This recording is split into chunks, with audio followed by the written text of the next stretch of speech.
welcome, ladies and gentlemen, to another edition of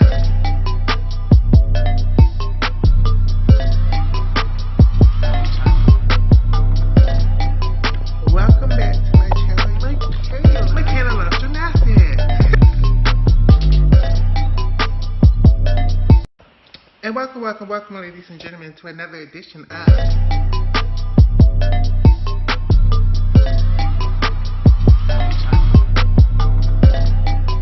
Welcome back to my channel, Michaela Loves Gymnastics.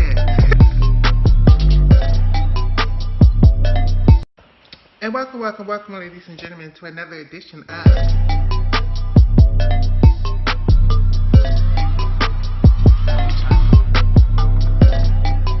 Welcome back to my channel, Michaela Loves Gymnastics. And welcome, ladies and gentlemen, to another edition of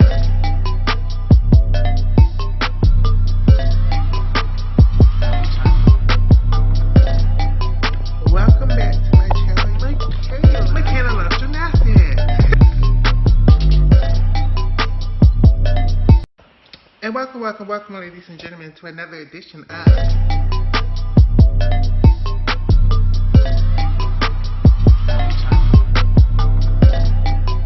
Welcome back to my channel, Michaela Loves Gymnastics.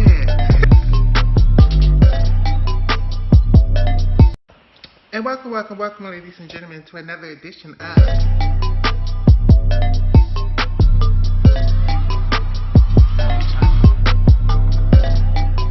Welcome back to my channel, Michaela Loves Gymnastics. And welcome, ladies and gentlemen, to another edition of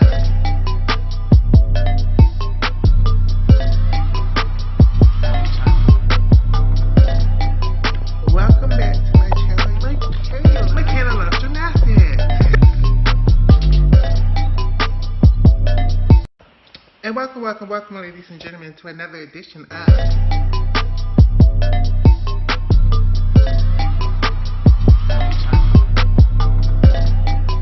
Welcome back to my channel, Michaela Loves Gymnastics.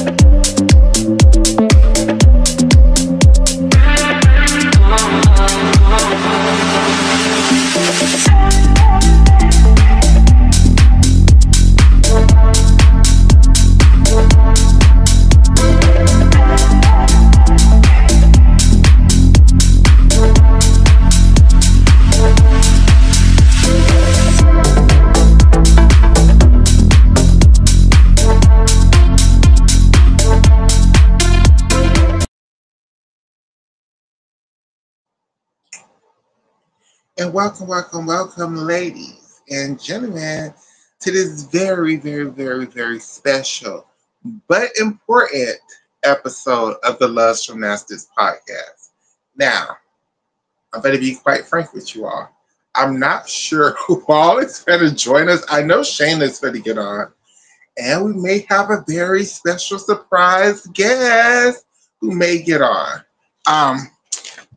Oscar may or may not get on. Ezra, you better bring your little ass on. You better bring your little ass on. I know Shayna said she's going to get on.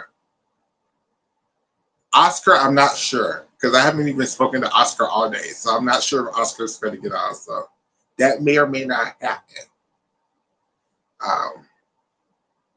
So yeah, today, you all, I wanted to put my name, my face, and my likeness to the conversation that we started yesterday. I wanted to add some more context. Now, whoever gets on, we are not talking about any specific people. We are not just talking about any specific university. Hey, RJ, my love. We are not talking about any specific university. We are not talking about any specific people. We are just talking about the overall how we feel about what is going on. Um, I have a podcast. I have a team of people that I work with over here on this show. Um, I've told them as much as I can without revealing people's identities or how I found out. Because again, one of the issues I have, which we talked about yesterday, is a lot of the thing is that everybody wants to remain completely anonymous when having these conversations, right? And I'm gonna respect your autonomy. That's right. I'm gonna respect your anonymity. There we go. I'm gonna respect your anonymity by not telling the world who told me these things. But I'm just putting it out there. It was not one person. It was not two people. It was yesterday I said 8 people, but it was really 6 people. Well, it was 8 people, but it was 6 people because it was 2 of the people was whole family. So I'm counting the mom and dad. So that's the thing. Um, what I wanted to talk about is while we're waiting on people to get on, if people choose to get on or not, is that I now understand completely how the Larry Nassar stuff happened. I now understand completely how the Don Peters stuff happened. I completely understand because I'm not saying what's going on with certain programs, HBCUs, or hell, even um, PYIs, PWIs. Again, I'm not talking about any particular institution right at this second. I'm just saying I now understand how and why things that happen in gymnastics fester, things that happen in gymnastics um, happen because people don't want to shake the table. People are so afraid of actually putting their name behind these things. They're so afraid of the backlash that will come to them. They're so afraid that maybe their daughter or gymnast won't make a lineup or may get cut from a team completely. They're so afraid of people's scholarships being taken away. They're so afraid of people getting kicked out of gyms.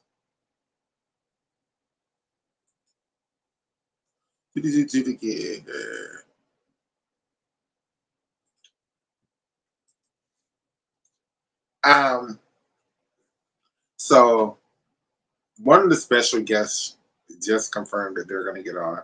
I'm waiting on one of my co-hosts to get on. Any one of them, Shayna, Ezra, Nisha, anybody, because y'all know I hate doing this shit solely. Um, but we here now, and that's how we started the podcast. So I'm gonna push through. Um,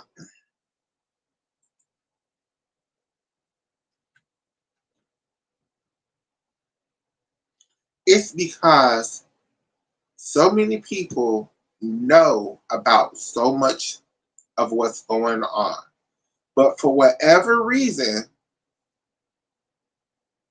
yeah, and I think for whatever reason, that's a good way of putting it. For whatever reason, for whatever the reason may be, they're afraid of their daughter gonna lose their scholarships. They're afraid of the backlash from the gymnastics community. Yeah, they just don't want the publicity surrounding putting names and faces to some of these things. Maybe some people are making some things up and putting 10 on 20, and they're afraid that if they do put their name and faces on things, that people won't believe them or people won't. Okay, so we got our special guest.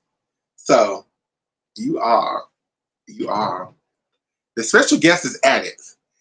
Hey, Addict! Hi. Oh, the balloons, please. Yay! Yay, balloons.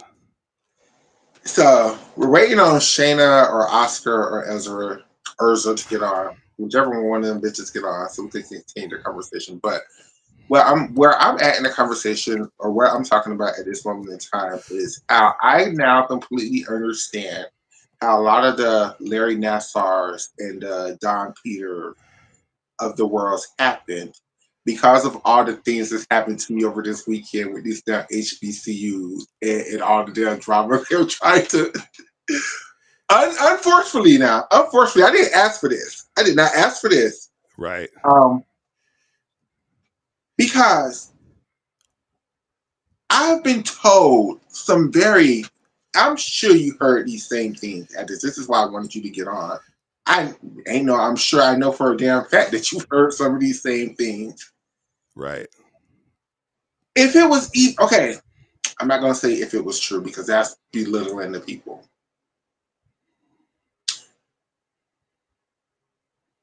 Just as me speaking of who I am. If a lot of the things that they were saying was actually going on to me as a human being, I wouldn't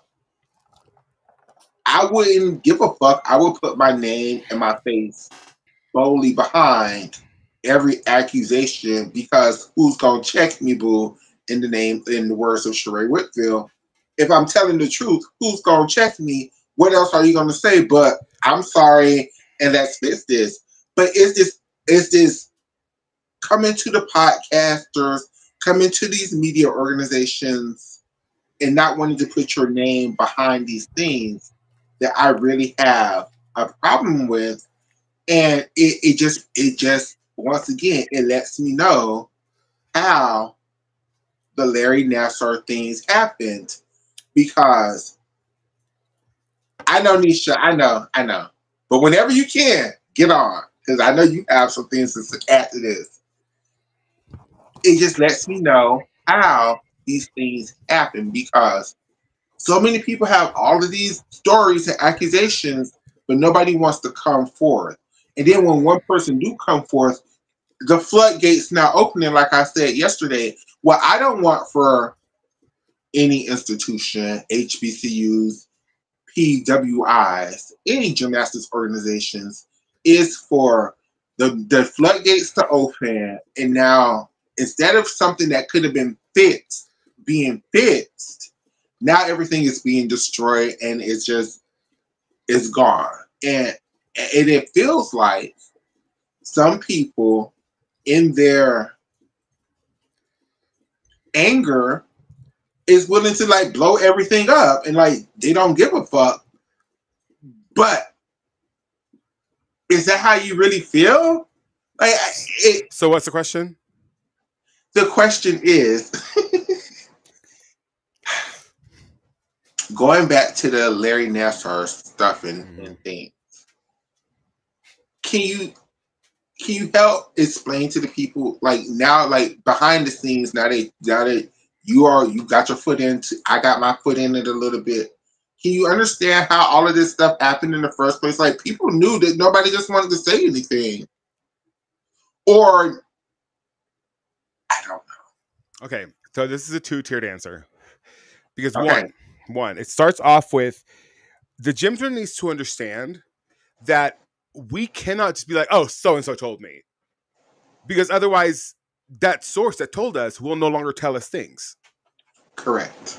And so, not only are we protecting the source, we're also protecting our relationship with the source. And so, for them to be like, well, who'd you hear that from? Bitch, you just got to trust me on this. And that's that on that. And if you don't, well, then go elsewhere. Like I have a duty to protect my sources and the people and the athletes involved. Okay. And does a need to protect the athletes supersede the source? Sometimes yes. But also in order to continue to, and I hate this because it is a thing about access. Ultimately, it is a thing about access. And so people need to understand that whether they like to admit it or not, we are a journalist of some sort. right? In some capacity. And so for us to deliver the news in a respectful and conscious manner, we have to protect the source. So that's one. Two, people also need to understand that sometimes people are afraid to come forward because they're afraid of the repercussions they may face. Because these entities that are abusive for a reason, and they will not hesitate to, control your career. Going back to the Larry Nassar days, like Steve Penny was a petty, vindictive ass bitch, and if he didn't like you, he didn't like you, and you are not making a team. Like, Marta be damned. And so the reason that this happened, if we have to go back all the way to the 80s, was when that woman at MSU was hiding all this shit about Larry, even though the athletes were coming forward. And it is because this whole group of people was shielding one another. And it was her, and it was Jordan Weber's coach, and it was Marta, and it was the Carollis to an extent. They knew. They had to have known. They had to have known. Not only the Carollis have had to have known, but I truly believe, especially when the National Training Center came around, everybody had to have known. It was probably I don't want to say best kept secret because that's giving credence, but it was. I wouldn't even say the best kept secret. I would say the best kept rumor. Like, everybody heard the rumors, they just never wanted to. Because you should only be so lucky that Larry Nassar is treating you like he treats the Olympians. You should only be so lucky. And so by dangling that in front of these women and telling them that they need to comply because this is what all the Olympians do, and then you add on the whole level of the coaches were mean to them, the staff was mean to them, so the only nice person was Larry. That's how he was allowed to groom these women. Michaela Maroney says that he would hide, he would smuggle them treats and snacks. And so, of course, you're going to be groomed. You're going to be manipulated by this man. He was the only nice one. And he was very charismatic. That's how all of these pedophiles are. Everybody, Marilee Tracy, Jessica O'Byrne, everybody's singing his praises. The only reason he was found out was because the reporters went and found these tapes in the fucking hard drives in the fucking trash. Otherwise, we would still be going on. Steve Penny would still be president of USAG. To what end? And I don't think a lot of people who spoke up would have if. No. Hell, Gabby didn't realize she was SA'd. Simone didn't even really realize she was SA'd until the FBI came investigating. And they didn't tell her until after the Olympics. The system that they set in place was the perfect breeding ground for him to do what he did. And so I don't necessarily think it was a fact of believing the gymnasts as much as forcing these adults to do the right thing. Look at Rhonda Fane.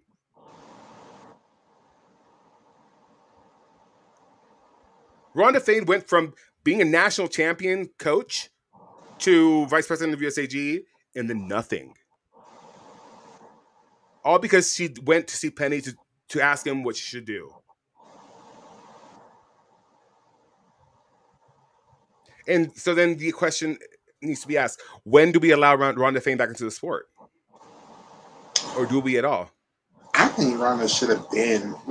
If Larry can coach. If Sarah Jancy, who wrote a support letter for Maggie Haney, was allowed to be in the sport and continues to be allowed and heralded as a great coach, then what are we doing here?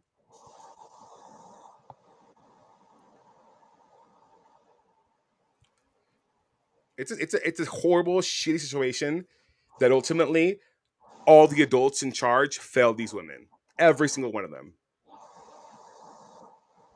Hell, the Grebas had a gymnast get hit by a fucking truck, and he's still allowed to coach. She died. And Suni still got coached by him. So if we're going to talk about abusive coaches, like, why do we continue to allow Al Fong, Valerie Lukin, Jeff Graba to coach? Because they produce results? To what end? I do have a question for you, though. Sure, go ahead. How do you feel about Laurent Landy acting in the capacity of the Mexican Federation's head coach, but still being like, oh, he's just helping them out?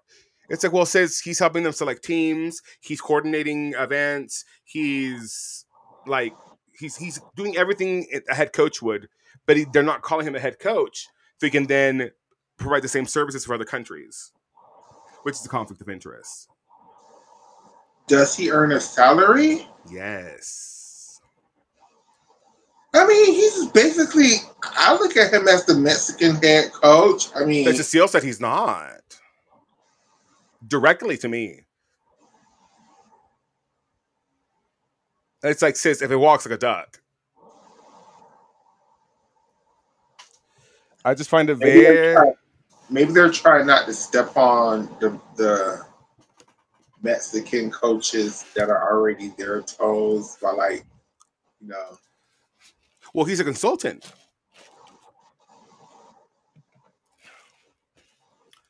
Honestly, I feel like he's just trying to collect all these federations, like the Thanos, whatever the fuck, the gauntlet. And that's problematic. I don't understand why Laurent couldn't just stay in Texas and be the head coach of WCC by himself. Like, because Nelly wasn't willing to pay him what he was worth. Which is why Patrick and Damon became the coaches, because they were willing to take less money. Because they interviewed everybody. Brian Carey, Sarah Shai's coach, what's her name? Nola Matthews. They interviewed everybody. But everybody wanted too much money.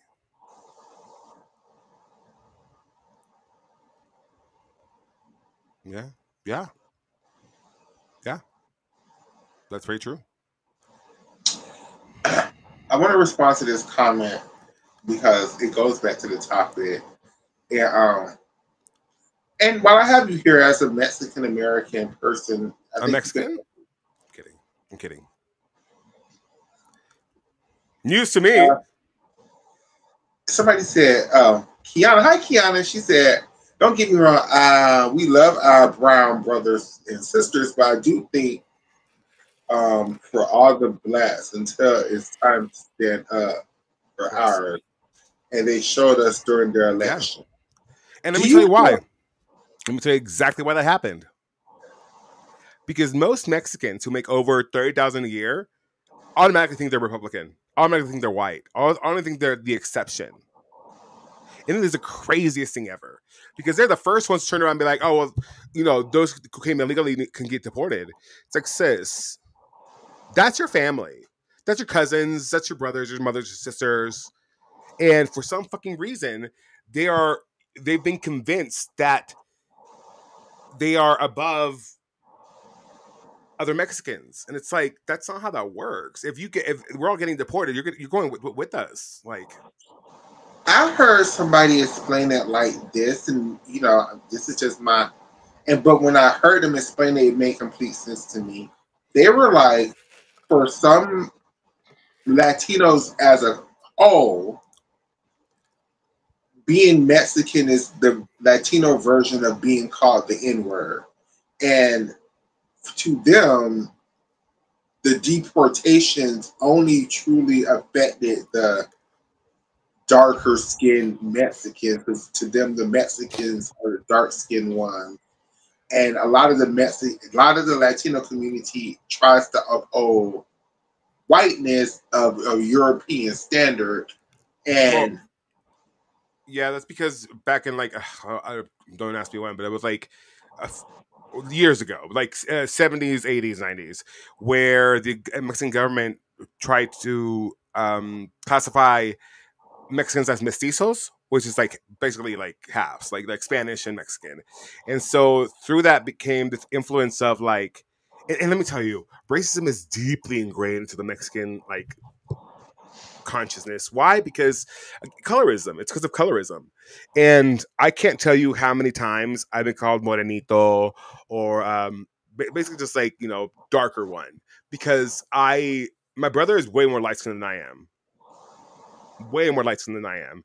And there is a dynamic in my family where I think myself, my cousin Marisol, and I think that's it. That are like the brown ones in my family, in my extended family, because they're all white. And it's myself and my cousin that are like the brown ones. And it is, and my dad. And it is just, there's definitely a difference in how, even within our family, how we're treated.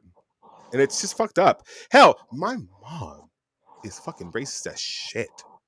She's the first person to talk shit about Meghan Markle. And I'm like, dude, this is an obsession.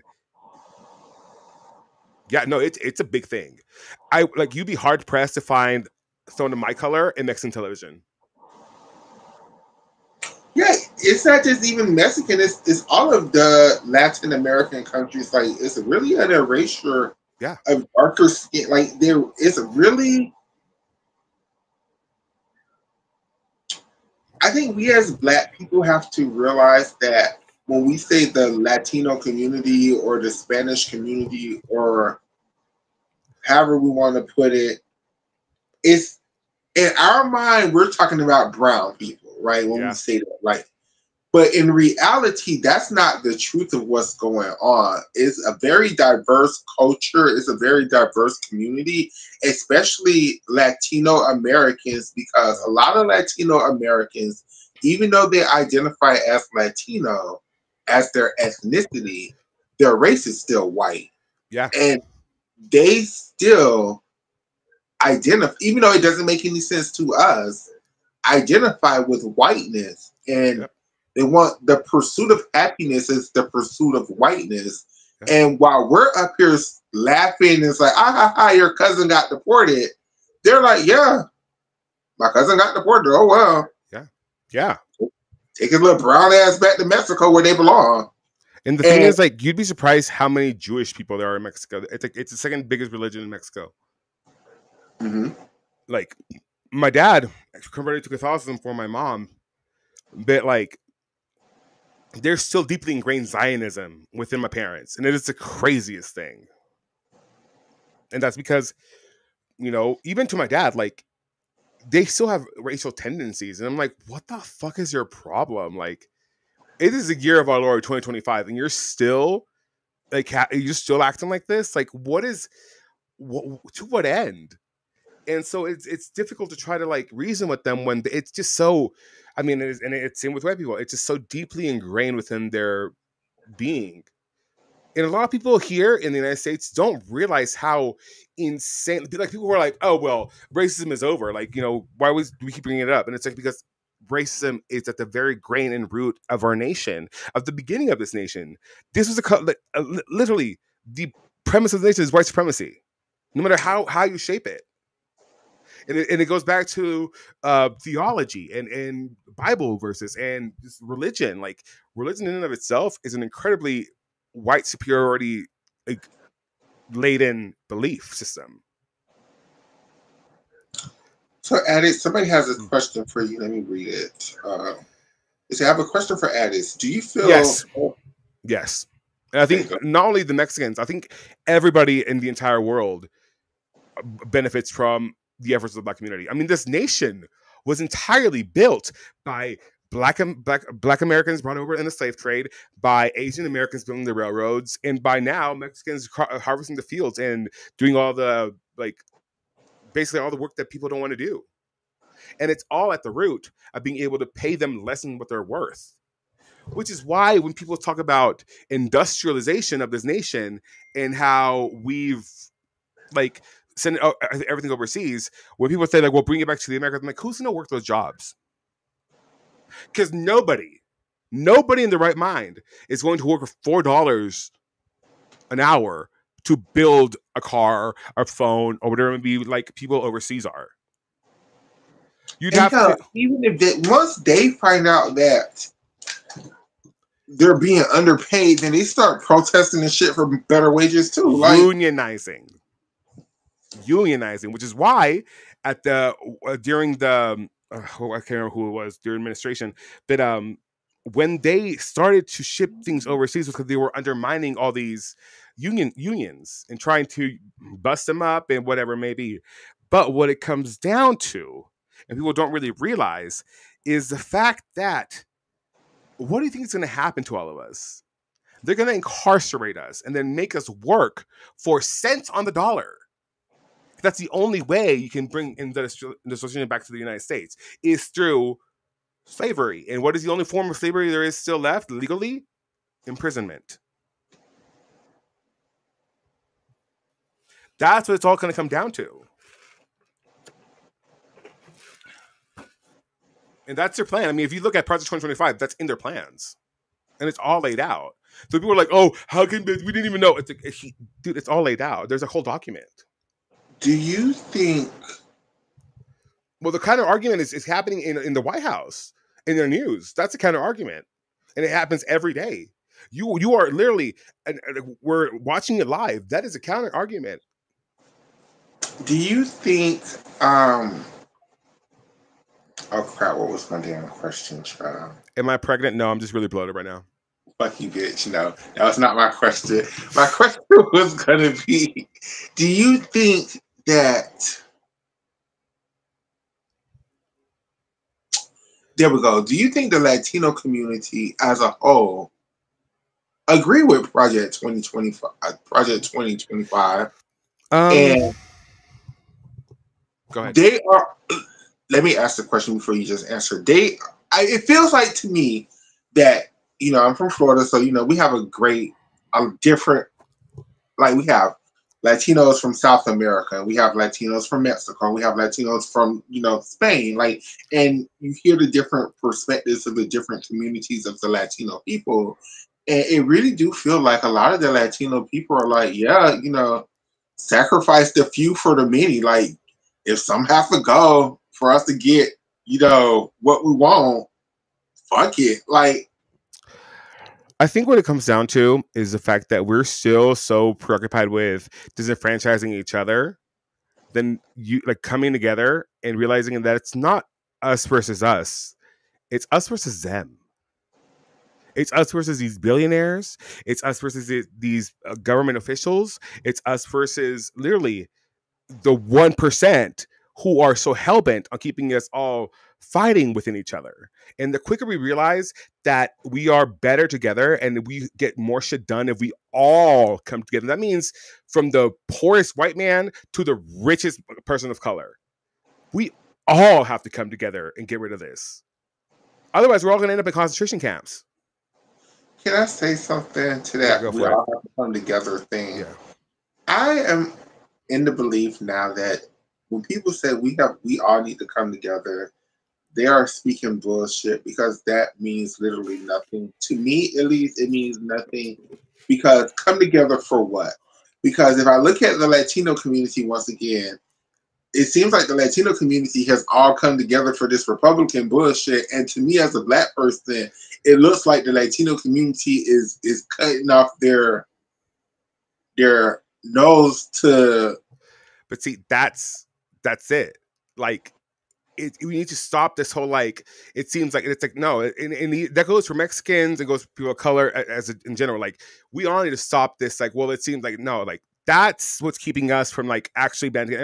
By coming together, I mean, like, actual boycotts. Because the only thing that's going to make them change is seeing their money go down.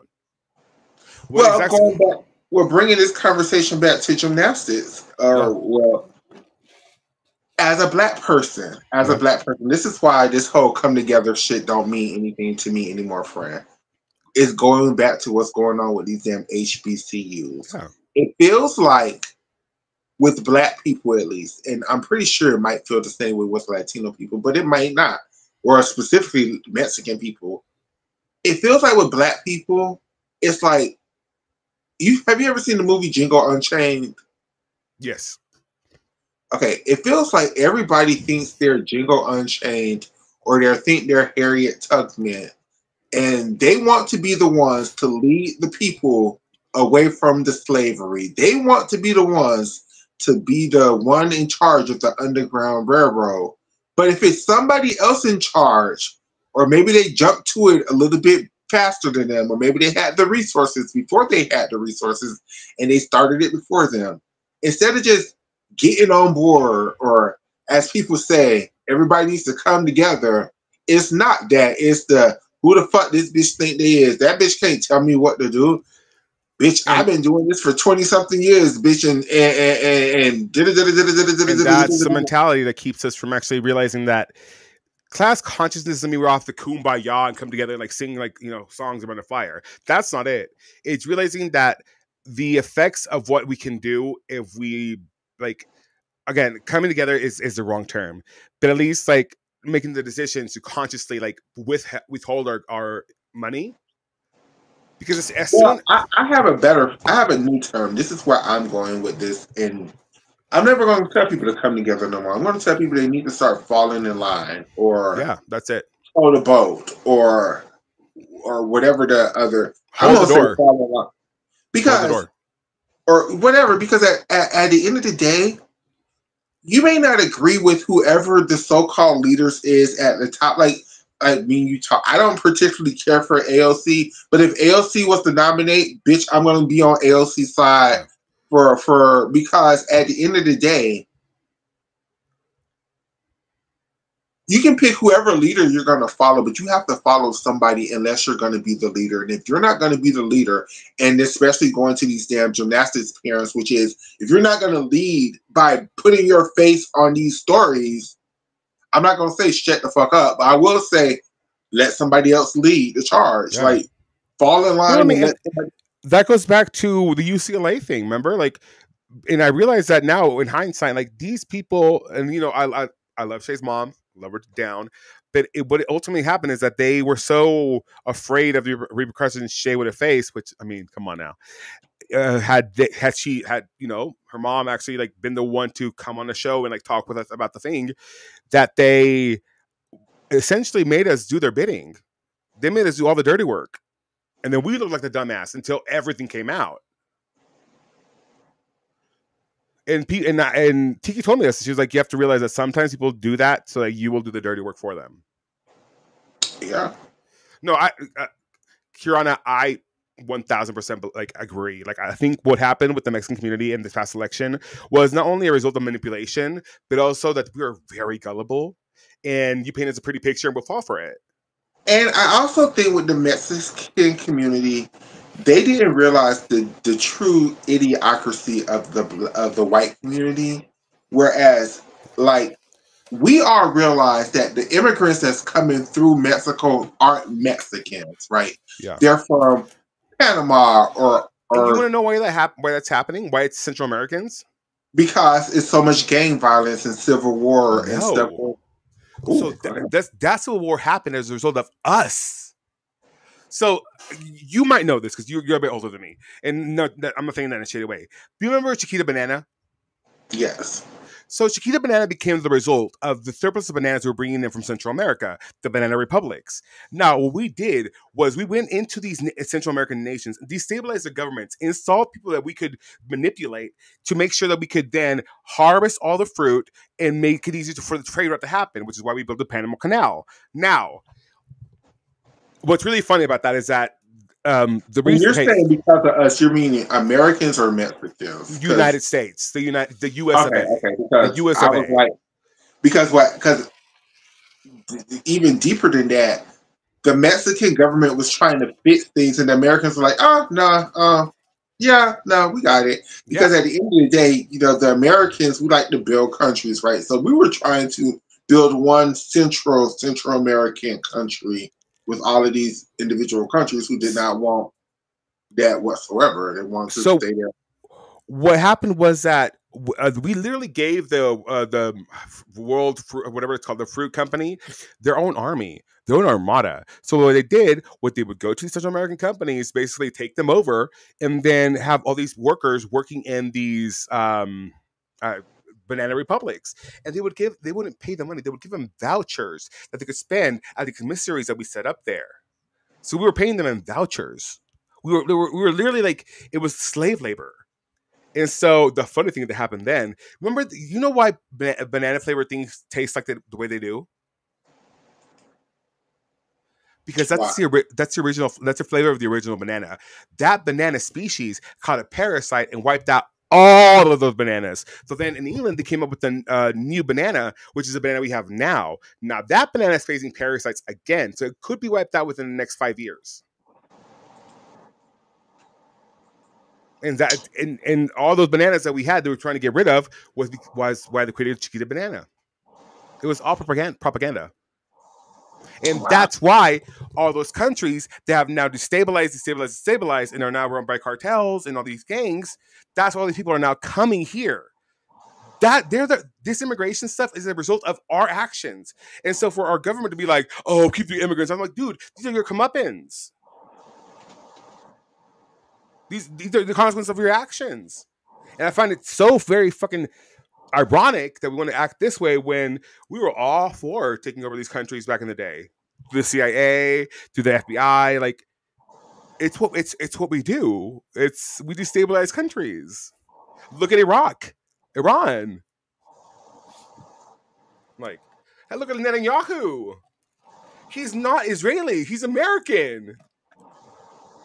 Do you really think, and this is a loaded question because I already know the answer to this. Do you really think that a lot of these white American people don't realize that a lot of these refugees aren't Mexican? They're coming through Mexico. No. A lot of them speak Spanish, but they're not Mexican. This is a very I think it's clear the Hispanic people have drawn a line in the sand with the black people now. And see, that's what we can't let happen. Like, and I know it's hard to reconcile some of these racist ass Mexican people. I understand it because I hate them too. But nothing's gonna change until we stop letting shit like that divide us. And it's mostly on them because we're willing. People like me are willing to do whatever it takes. And you know what? Black people need to do nothing more.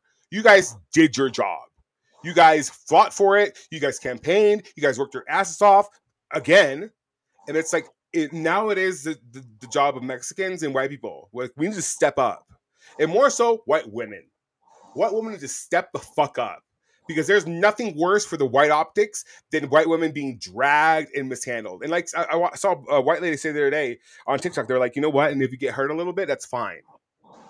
Take it on the chin. And it's true. Like, and again, and I hate saying this because it sounds so fucking god awful, but I watched a black man say, like, you gotta take out the kids. Like, these people's kids, they're in power, you need to take them out. Because, I mean, that's what they did with black people and Mexicans. I read the story about this a black lady who was pregnant and she got lynched and they ripped out her kid and killed them. That's the only way we can end this time. And it's what it's going to come down to, sadly, is that we're going to have to take out these kids. And I'm saying we, but like it has to come down to that. Because otherwise, nothing's going to change. It's going to be their wallet and their lineage. And I hate saying that because it's so violent. There's something that you just said that you said something like black people we don't have to do anymore. It's everybody else, especially white women, and that's just so unfortunately not true.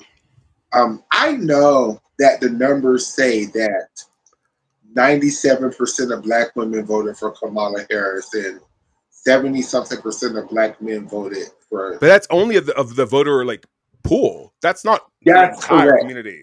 And that's the issue. That's of the people that actually turned out and voted. Now, the numbers that I want them to release that they are very suppressing this go round is what was the actual black voter turnout? Because I think I just have this thinking suspicion that it was dramatically low. That it was dramatically low because even a lot of black people was very conflicted this election. A lot of black people were showing their asses. A lot of black people voted for damn Donald Trump in secret. A lot of black people, and it's not even about voting for Donald Trump. And this is my issue with the black community when it comes to this, and this is why I refuse to give their asses a pass. When it comes to the immigration shit, no, they hate it. No, it's so wrong. When it comes to the war in or whatever, they're like Team Palestine. Let's get the Palestinian people whatever they need or whatever, right? when it comes to trans people and gay people, they're like, oh no, Trump is right. No. Fuck them niggas.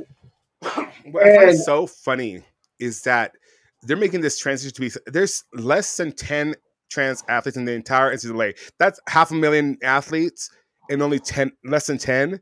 That's a nothing burger. And it's a play directly from Hitler's playbook, where it's like they wanted to pick a common enemy, and that's how it started. The first people to go to concentration camp were Jews. They were disabled people and LGBTQ people, mostly trans and gay people, that were the first people to go to the concentration camps. And so, I think, and having been the head elections judge for my county, excuse you, and that was kind of gaggy. I signed up to be a voter, like an elections official, and I got chosen to be the head elections judge for my county.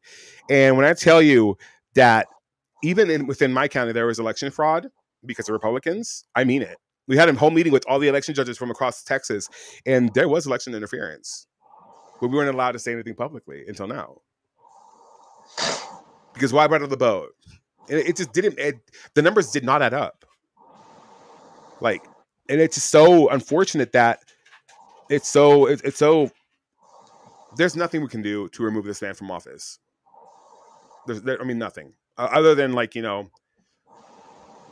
the thing. And I think honestly, I am so scared of what is to come, because if they're arresting mayors and governors and government officials, what's going to, as soon as because they're trying to lift habeas corpus, and if that happens, we're all fucked. And the reason that people are going so hard for Kilmore or Brago Garcia isn't because it's just him. It's because if he's not guaranteed due process, what says that any of us are? Mm-hmm.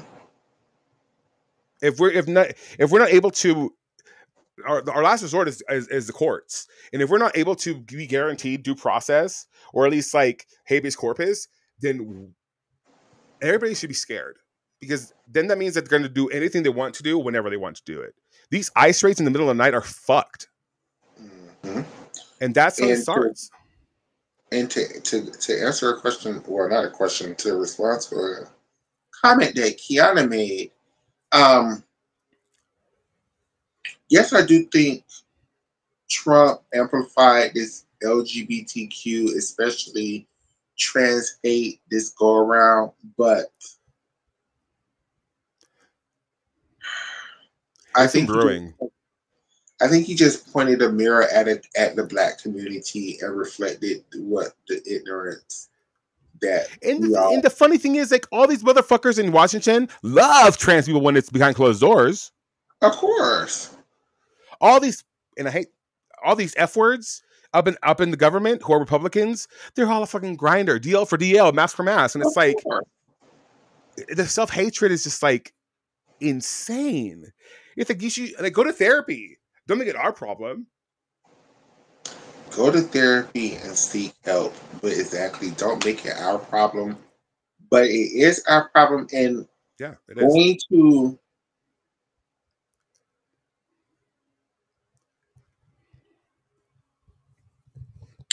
I don't know. It's just so much, and I feel like that it's overwhelming by design. It is, and I feel like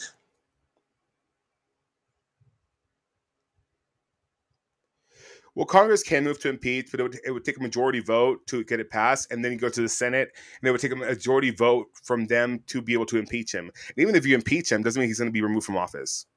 He was already impeached once and not removed. Because Senate didn't move to remove him. But all I'm trying to say is that I just don't feel like the Republic. I just don't. What I'm scared for is that the next go round is going to be J.D. Vance or Ted Cruz or somebody who actually, or Mike Pence, somebody who actually knows how to govern. Well, the thing is, J.D. Vance he's not. People don't like him. Even within the Republican Party, they don't like him. But that's the good thing about Donald Trump. He always elects somebody as his vice president that even the Republicans hate. So it's But no real, what's the word, risk, secession or risk. yeah. But the thing is, like, people need to understand, like, the fact that, um, and here, this whole like say fact they passed, it that directly disenfranchises black people to an incredible degree because a lot of black people don't have birth certificates, they don't have passports, and so to have this real ID bullshit, like, and thankfully I have one, it's so difficult for some black people to be able to get even proper identification because they don't have these things that they just weren't available to them because either their name is misspelled or because the parents didn't have birth certificates because they just that wasn't a thing, and for them to, yes, it does target married women, but it also targets a whole entire diaspora of people of color who just don't have proper identification. And so when you go to vote next time, if your birth certificate doesn't align and your voter ID doesn't align, you can't vote. And this real ID thing is going to really affect the trans community real Yeah. hard because it goes to whatever your original birth information was, not you did documented updates, whatever your original birth information was. So Yeah. this is a way for the government to convert your ass right back to your birth Yeah. identification. And I find it really funny how we all of a sudden are able to call a man who was known as, what's his name, Robert, for all his life, now call him Leo, the Pope. Everybody's so willing to call him Leo now. It's like if you can call that man Leo, you can call trans people by their name. Straight facts. Straight facts. It's just so alarming. Like, I'd never in my life I think I'd be around to see the dismantling of our democracy like this. And for all the gays who were so, yeah, I'm a normal gay person. I just want a gay marriage and the right to adopt people. That's it. Gone. Guess what? Guess what, Gone. bitch? They're coming after gay marriage next, bitch. And they're coming So for all sodomy. Not just gay marriage, they're coming for sodomy, which means like if you're even found or suspected of engaging in gay acts, jail. Hell, that's why. So back in the reason that anti-sodomy laws were removed was because a couple in Texas, it was a black man and a white man. This black man and they got the white and the couple got in a fight. The black man went home. The white man found him in the house with another friend, called the police, and then they arrested all of them. And there was a court case, which yeah, and so that led to the dismantling of anti-sodomy laws. That was in the 70s, 80s, or 70s, 80s. Like, that wasn't that long ago. And so we're going right back there. There's some parts, I think in like Still. Alabama or Mississippi or something, Yeah, where it just got off the books like a couple of years ago. And people don't realize, like, it's nothing but a flick of a pen to reinstate those bullshit ass laws. And we're all like, I think it was Illinois that moved to try to contest Oberfeld, which is gay marriage. But now I will say one thing that really surprised me is the Supreme Court. Like, for them to go 9-0 to bring back that man from El Salvador, Kilmar Rego, 9-0, that doesn't happen. A unanimous decision to bring back, like, that doesn't happen. Now, thankfully, some of them are coming to their senses, I hope, and are voting against what the president wants to do. But it doesn't take nothing but for him to, like, somehow they end up dead. And this whole El Salvador thing is just very, because if y'all believe they're Mexicans, why are y'all sending them to El Salvador? Because he's a dictator and he's willing to do whatever Donald wants. That's just insane. Like, yeah. Well, the way the El Salvador president came to power was fucked up too. Like, they're all playing this Game of Thrones, and one thing I go back to, and then it brings me some sort of relief, is that no matter what, Confederacy, Nazis, they all end up losing. Why? Because they get too big for their britches. They all want to be Beyonce until it's time to be Beyonce. Until it's time to be Beyonce. Which I will say, I really want to go see the Cowboy Carter tour because my fucking God. It looks good. But I'm not paying $1,000 fucking dollars. Absolutely not. And I did that with Taylor Swift and it was not worth it. Cowboy Carter just is not my favorite work of Beyonce. I love it. It's just not my favorite work of Beyonce. I like all the layers it has. I think it's very well done. Do I think she should have won an album of the year for that one? No, I think that's Renaissance. I think that Self-Titled should have won that album of the year award. Lemonade should have won that album of the year award. Renaissance to an extent should have won that album of the year award. This just kind of felt like, okay, it's time to give it to her. Yeah. But I mean, I did cry. The Beyonce Bowl was fantastic. My God. Absolutely. My God. Like, I'm still a big fan of spaghetti. It's cute. Yeah. It's cute. What else? Oh, right. So tomorrow, bringing it back to gymnastics, tomorrow at midnight, your time, Michaela, we're streaming Chinese nationals for the first time. Oh, wow. Yeah. And that's a long competition. Huh? I'm very so much looking forward to the next group of Chinese gymnasts. Even though it seems like lately the Chinese have a new strategy of saving their best girls to like the year before the Olympics now. So yeah. Well, and like the vaulting's improving, the floors are improving. Thank you to the Ume sisters. They're learning these Takachev variations. Well, they had to. Oh yeah, they absolutely had. I will say that as far as Euros, it's Manila Esposito and Helen Cambridge, and then everybody else. Just based on scores, like the scores you have to go off of, that's who it is. Because it's Helen. Oh yeah. Oh god, I keep forgetting Kalia Nemor isn't French. She's African. Oh yeah. So yeah, maybe that other Italian girl, Giulia Perotti. Yeah, it's gonna be one of those three. That's gonna win the one. I think it's because Manila and Helen both have like 55, 56s, and then the drop down goes to 52. So it's them two front runners. Now, the interesting part of this is the mixed team event.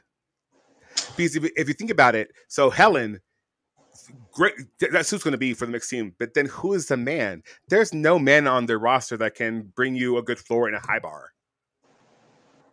And a floor and high bar combination man is really rare. Yeah, do the Italians have somebody? No, they don't either. It's either you choose a shitty floor or you choose a shitty high bar. Not 2 and 1. Well, I think the British probably will win the mixed. No, who are you going to choose? Luke Whitehouse or are you going to choose Harry Hepworth? Because Jake Jarman isn't doing the all around this year. And are you going to trust Harry Hepworth on high bar? Exactly. So then you go down the list, and it's like the only people who actually have those 3 events are the Spanish. So then you think about it even further. Of the Americans, who has a good high bar and a good floor in the same gymnast?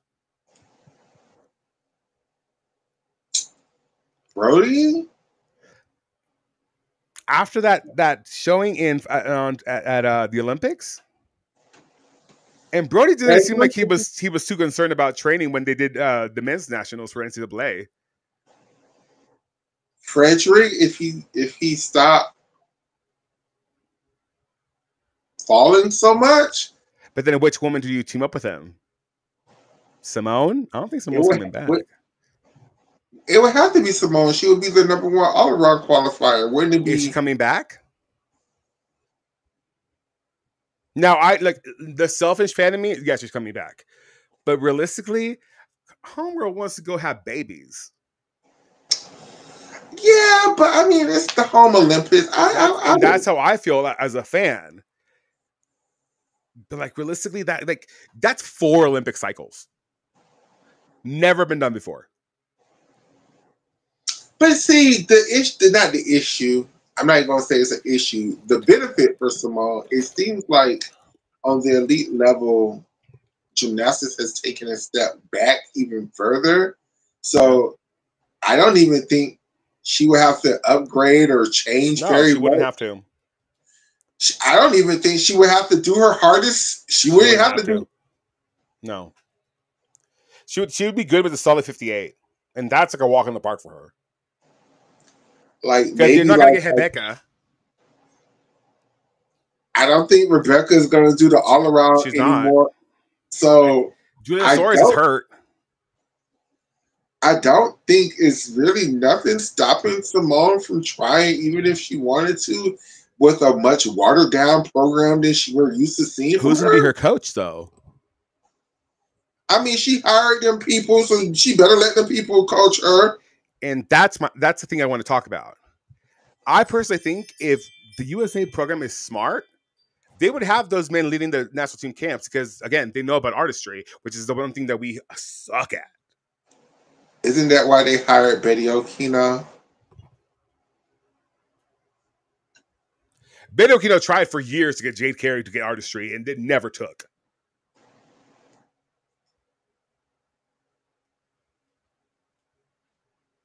Now, did it work with, like I say, who is the young lady? Was it Simone Rose? I'm not sure, but that sounds right. It was one of the younger like gymnasts of color that from one might have been Jayla Hang, who from one year to the next just had better artistry. Now, do I think that that's a outlier? I mean, Betty's been around for years, and until recently, like, you know, but still, like, and I go back to a story we were told. So when the gymnasts went to Junior Worlds this past time, they. And hold on, before I say that. So the thing with Chelsea is that apparently she will not work with you unless you like directly come to her and ask for your help. And that's not like, if I were Chelsea Memo, I would be sending like plans to gymnasts. I'd be meeting with every gymnast and their coach. I'd be like, let's be realistic about this. If I'm a brevet judge and now I'm the technical lead, I would be sitting down with every gymnast, looking at the program, looking at, hey, you're going to get downgraded on this. That skill you're not making, that connection is not working, and make a program that actually works for them with like planned upgrades throughout the quadrennium, right? That's not what she's doing at all. Like she's basically just sits back, and unless you come to her personally, she's not working with you. So then when they went to Junior Worlds, it's still like people who grew up in this Marta Karolyi system are going to act the same way, and that's how they're acting. Like they forced them into the hotel room and just visualize. They would have to be up at 8 a.m. after being out into the award ceremony, which ended up at like 11 o'clock. And when the gymnast was like, "Well, can we just walk around to warm up because we don't really feel like doing a whole warm up?" They're like, "No, you have to do a full warm up at 8 in the morning." And when they had the time to go out, they were released for 1 hour, and they had to be back in the hotel room within that hour. And it's like, sure, I get it. You want to be disciplined, but this whole like new USAG, new philosophy thing isn't true. Then you're just you're repackaging the Karolyi system in a much more palatable manner, and that's again that's what USAG was going to do, no matter who they picked. This is why they picked who they picked. They were just looking for somebody to repack. This is why they so quickly went to hire Valeria Duquesne, and when Valeria Duquesne... They hired Mary Tracy first. And when that didn't fall through, they went and got Tom Forster because they just thought Tom Forster was just going to fall in line. He's the nice guy. He's a nice coach. That man is a petty-ass bitch is what he is. Teresa Kulikowski, where you at? And it's just going to be until somebody who's truly either they grew up with the Karolyis and ate the Karolyis. And Dominic Moceanu. Either you're going to need a Dominic Moceanu or somebody who is so Now, Oh, Shayna. You want to know the real gag story? Dominique has a son who is age eligible for LA, and he is fucking incredible. Yeah, But they're not competing him.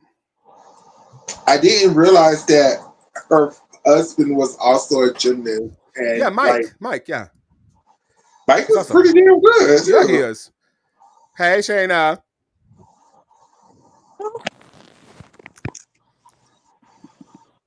Hello. Shayna girl.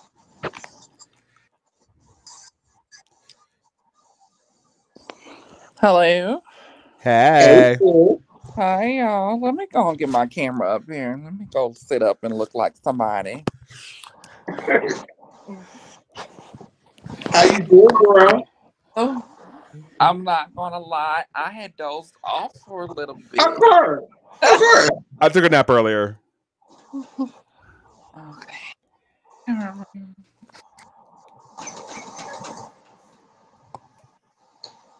Stoy. Yes, dog. Hey. Yes, Toto. Hi. Hi, baby. What I missed?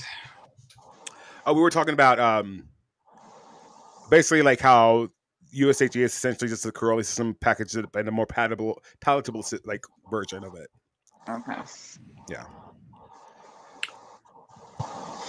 I love the hair. About you know what we talked about before, Shayna, like how when everything is going down, I just really have a complete and total understanding of why so much of the abuse and stuff happens with USAG is because nobody ever wants to speak up on it. Like everybody, I'm not gonna say everybody knows, but a lot of people know. Like a lot of people have. Don't say anything.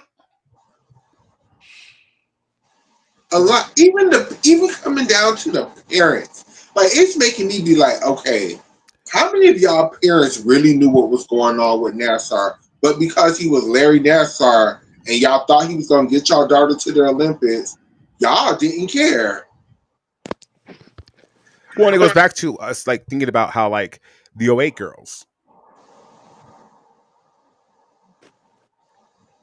like.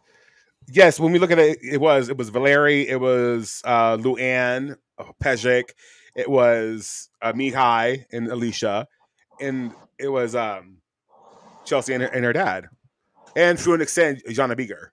But like those were all like really highly influential people in USAG at that time.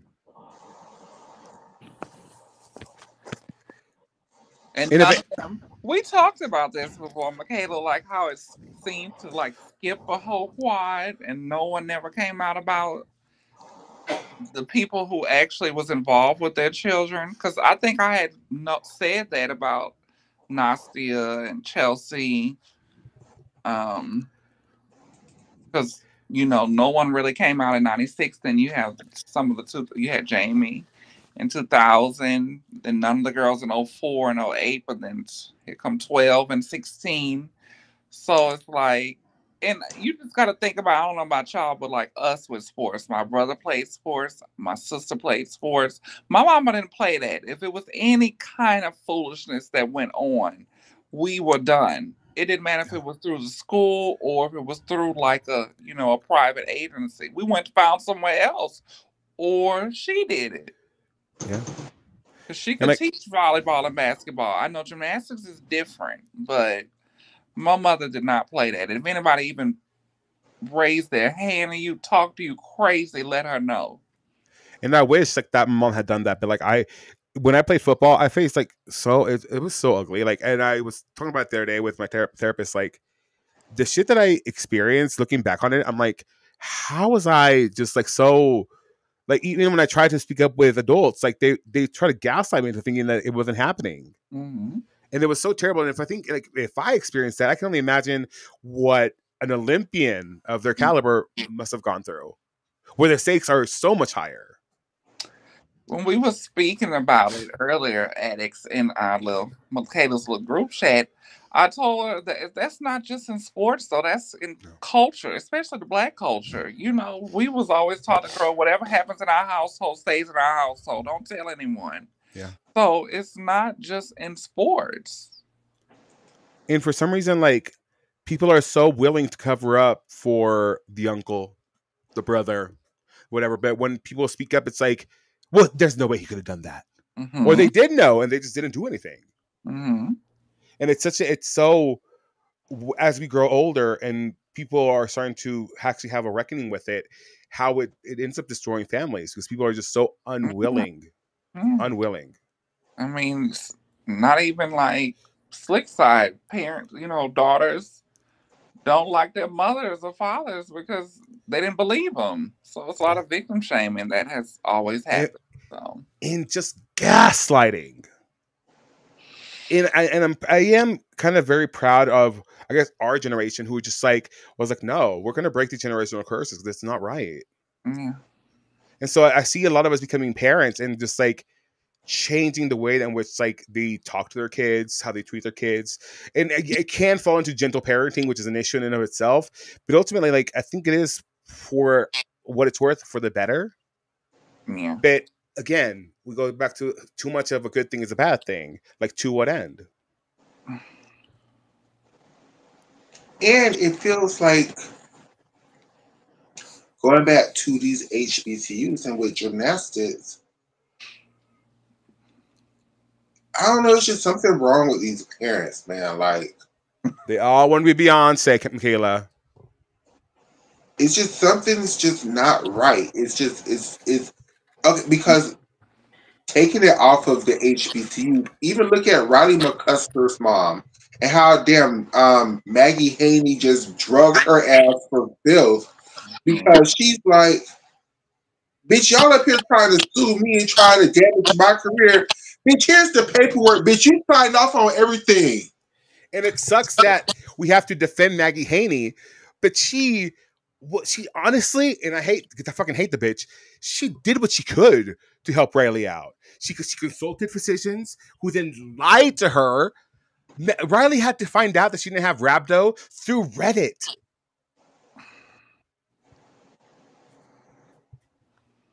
And I mean, and aren't isn't Haney about to be like lifted from her? She's back. She's back. Uh-huh. She's back. So, yeah, she was up for 8 years, but like she's now fully reinstated. And so, again, it goes back to Rhonda Fane. Like, if we're gonna be completely honest about it, like, these people that we demonize weren't the worst people in the situation, and honestly did what they could. So Rhonda Fane, Maggie Haney, even though she's a bad person, yes, but ultimately, like, these people did what they could. I would take it. I wouldn't say they did what they could. I would say they did at the moment what they thought was in the best There interest. you go. Yeah. There you go. That's good. That's what I think they do. It's crazy we talking about this. I really think Rhonda Fane should be coaching somewhere. Yeah. Michigan. Bev needs to go. Hmm? Like, give Rhonda. Give Cal to Rhonda Fane. Shit, let her come back to Florida. Hell. Jenny needs to go. Jenny needs to go. Oh. I love Jeremy James Miranda. It needs to go. Mm-hmm. He need to go back on the ship. Yeah, go back on Broadway or off Broadway, wherever you want to do your little twinkle toes at. What he doing, like the cruises or something? Yeah.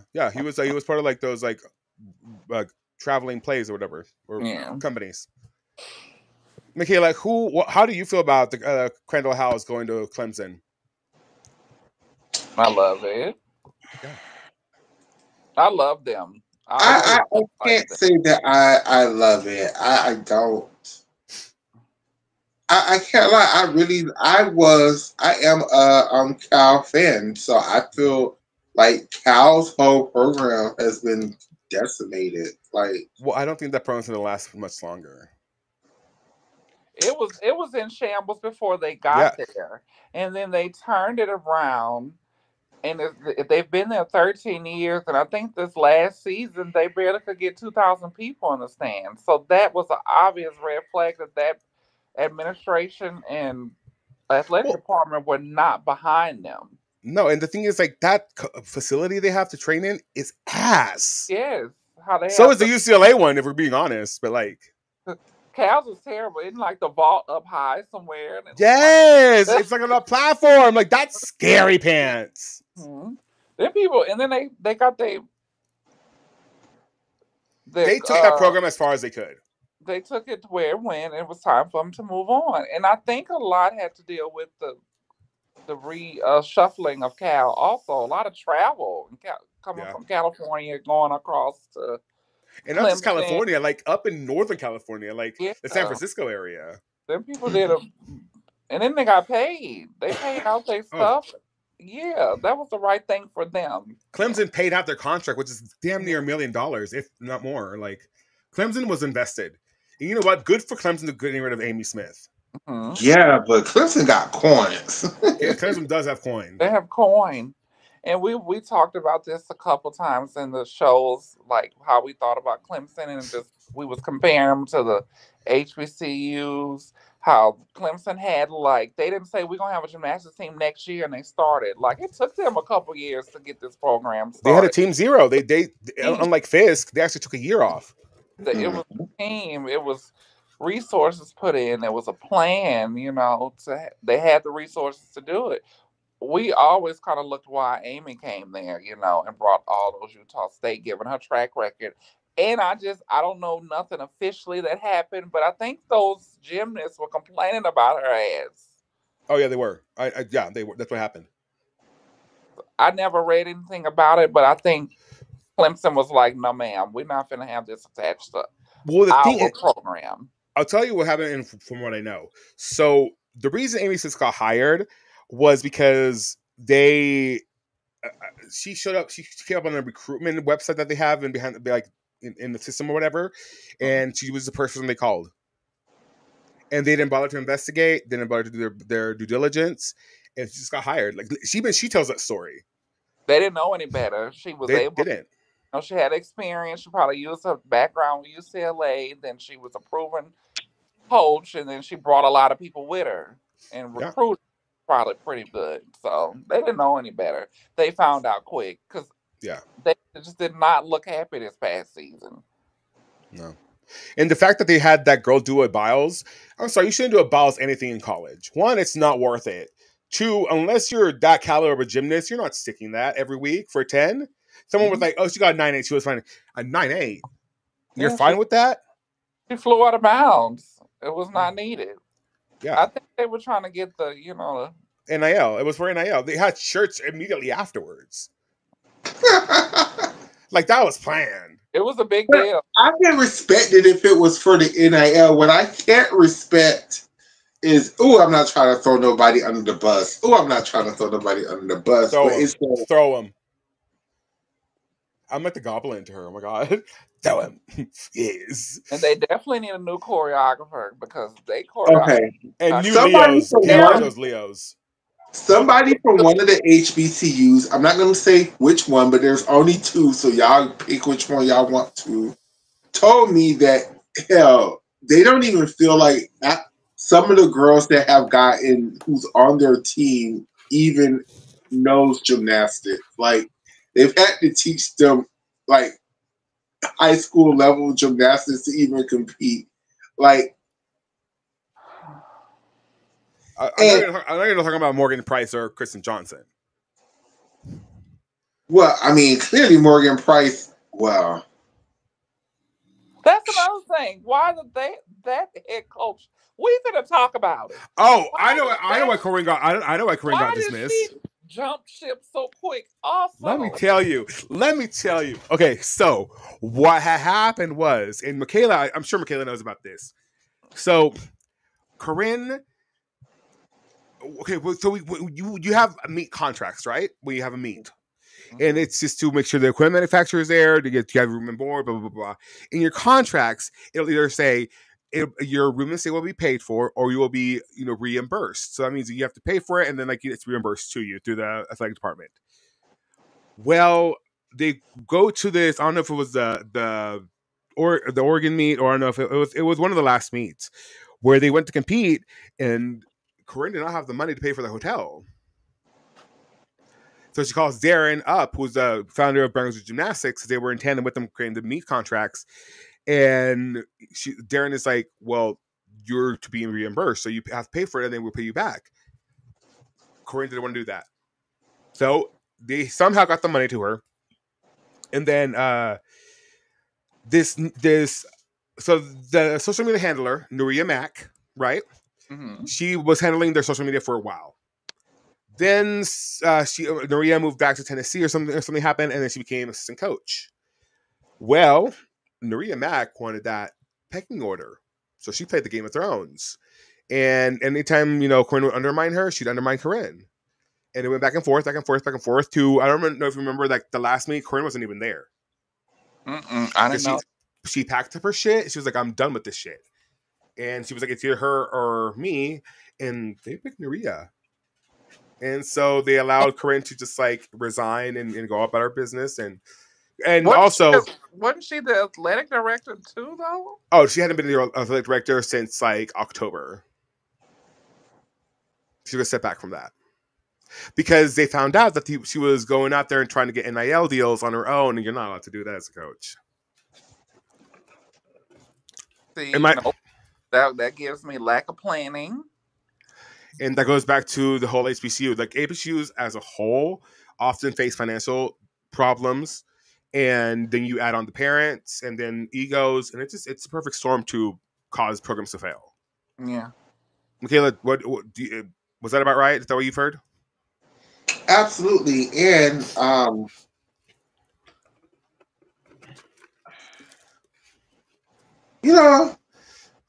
people say, money was gone, money was missing, and they still have no idea where the money went. Like the Jennifer Hudson money? I don't know where it went. The girls haven't gotten a cent. And then Not a cent. And Morgan is gone. Poor Fisk. Yeah, she graduated early. And she's going to Arizona. Where's she going? Arizona. I mean, Arkansas. Arizona. I think I always get those two mixed up. Arkansas. My apologies. Not Arizona, Arkansas. Arkansas. Well, she made some noise, Two-time defending national NIG, whatever the fuck. She won every last event as well. Yeah. I mean, she was just such a higher caliber of a gymnast. Example of what I mean when I mean like she literally gave up her Division I scholarship to come and bring attention to gymnastics at Fisk University, and they just fumbled that ball over and over and over and over again. Like it just don't even make any sense. Like, and that's what happens when you don't take a year off and like kind of structure the program and then compete. Because they were ready to. What keeps happening with all of these HBCUs? It's like they're. It's great that they want to create these programs. It's just I feel like they need to give themselves more time to solidify what they're doing because a lot of the parents feel like they've been lied to. Like that's my overall. I understand that the programs feel like the parents are being divas and are being extra. But you can't blame them when you've promised them a facility, a team, a sisterhood, and that's not what they get. I mean, the people are saying they don't even have damn medical for their daughters when they get trainers. Hurt. They don't. Hell, okay. So the reason that like Michaela and I, well, mostly myself, was so hellbent on like exposing the fisting was because when they got there, they were promised a family. They were going to a cookout, blah blah blah blah blah blah. And when they got there, there was mold in their fucking dorm rooms. They didn't have meal plans. One of the actually the young lady that left the team, her mom had ordered her food, meal prepped by like HelloFresh or whatever the fuck, and it had to be stored when it gets there. She didn't know about it. They left for a meet, and when she got back, her food was spoiled, all of it for a semester. Was that for the month from the first season? That who left like the first season? The first season. Yeah, her. I thought they were saying something about bullying or something. She was bullied, yeah. Not only like that stuff, like she was bullied by, now I won't say the young lady's name, but she was bullied from within the team. She was bullied by Corinne. Corinne would wake them up at 2 a.m, have them have team meetings, and just yell at them. And saying that, she had 1,000 girls ready to take their spot. Very Making the Band 3. Very Diddy. Corinne need to go lose some weight and fix that diabetes, because she was always sweating on the competition floor, and I never understood that anyway. So a bitch can't. And the thing is with Corinne that was the most disappointing to me is that she was the first Black person to win the all-around title in the NCAA. Like, Corinne is literally gymnastics history. Yeah. Like, Corinne should be the NCAA equivalent of Diane Durham. Yeah. It's just... Oh, so can I show you something? Oh my God, you'll love this. Hey, keep talking. It's just so hard because I don't want to throw Corinne under the bus. It's just, I've heard so much stuff that it's hard not to believe it. Like, yeah, no, I mean it's god awful. And what happened with the other one that got canceled real quick? Oh, Asia Sims. So what happened with Talladega was that so they had one school administration, right? And then shit happens. Money was like not coming in or whatever, so they got rid of that administration and brought in another administration. And when they tried to basically reassess the budget, they didn't have enough money for all of the programs, and so they had to. And Asia didn't find out until the day before they announced that they were getting cut. And so she spent the entire night trying to find them another school to be able to go to, and trying to transfer them out. And I really wish that they would have been giving. Go ahead. The bad part with Talladega is Asia and them, they raised a lot of money for their gymnastics program. And then when the new administration came in at Talladega, it was like, oh, where the hell is all this money coming from? Gymnastics? The fuck is this? We need new uniforms for these boys and these football programs. So fuck y'all girls in the gymnastics team. We taking all this money that y'all raised and incorporating it to our football program. And that's what happens when you have a collective, like an NAL collective for like a booster collective club, as opposed to separate booster clubs for every sport. Theirs is all together. And then what is okay? And people have to realize also, a lot of the time the alumni, the community, a lot of those people have to be involved with the university too. That's what keep afloat that. I don't know if you know Addicts, but I'm currently at LSU. Oh, hey. I live like 5 minutes from campus, but I did my undergrad at the HBCU here in Baton Rouge Southern University. And it's night and day comparing LSU to Southern. So you have to have the alumni and the community leaders and members and organizations putting in to these programs, and it's just a big difference because the alumni are the ones that get other people to keep on donating. Because there's nothing like an alumni breathing down your neck for you to be like, okay, fine, I'll donate, whatever, it's fine, sure. Yeah. And they're the ones that honestly keep these institutions alive, because the alumni and like those boosters, they're the ones that are funneling money directly. Like, why do you think Harvard has like $1 billion? It's because some fucking alumni are fucking like really rich. Like, LSU had money just based off of football before all of this NIL, but it was a lot of. I still get stuff about boosting and being a part of that. And LSU also have a really strong track and field program where they used to always send people to the Olympics from track and field and stuff. So I Yeah, mean, I think Skip, you have. those baseball players, Skip Bertman, like you have to be involved. And a lot of these HBCUs, they just not equipped for that. No. Even with Clemson, like look at Clemson. Like I know Clemson is a hard example to compare because Clemson is a humongous program. I know for Mhm. us gymnastics fans, everybody's like, "What the fuck are you talking about?" Look at Hell, they football. live in Clemson, South Carolina. Come to find out. Okay, but look at football in Clemson. Their Mhm. football program is one of the biggest football programs Mhm. in college football, period. And because their football program is so huge, their college is huge. Mhm. And I'm not saying like physically big. I mean, they have coins. Yeah. Yeah. They have coins. So they have coins to play around with the gymnastics program. Mhm. To Whereas, donate, to invest. Yeah.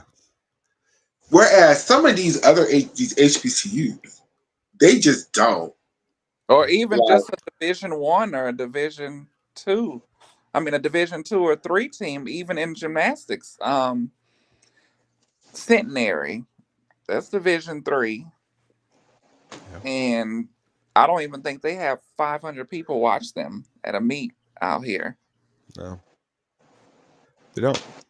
Okay. and Let me I see. just think with a lot of these HBCUs, from what I'm hearing, the parents have been sold a dream. Like they thought they were going to Fisk.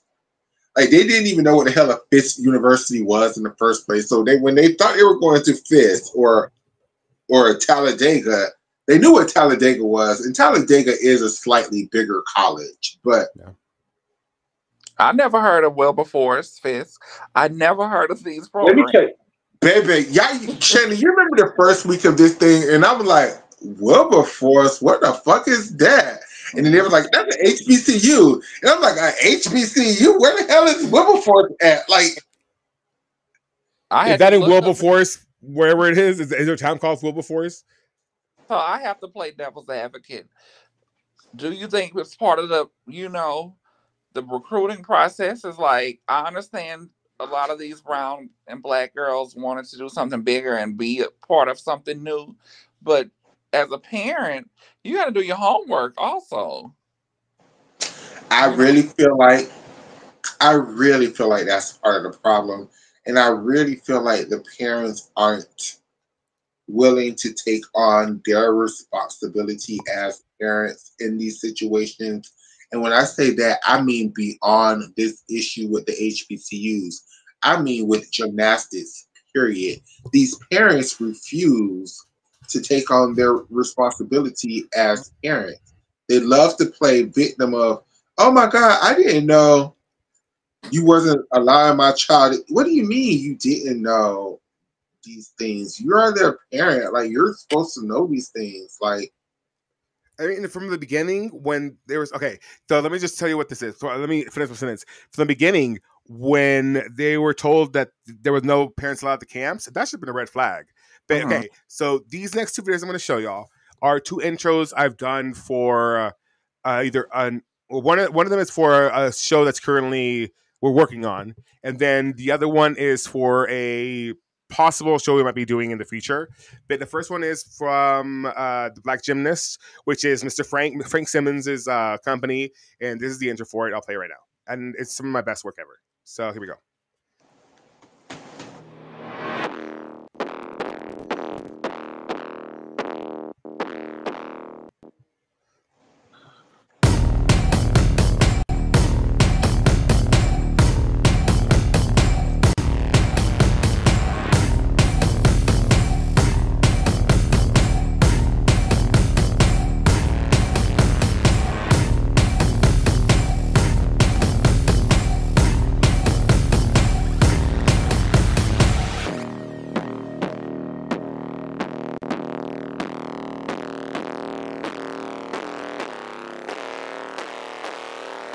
that's cute. Welcome to this.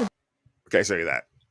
Okay, and then this is the intro for it's a similar show, but this is it's another brand.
And that was every black gymnast in the NCAA. Okay. With D. Griffin. Okay. It's a really cool show. Like we have 3 episodes that we've done so far. And it's a really cool show. I enjoy it. Yeah, it's really cool. Are they somewhere where we can watch them? So yes and no, because we haven't launched completely yet.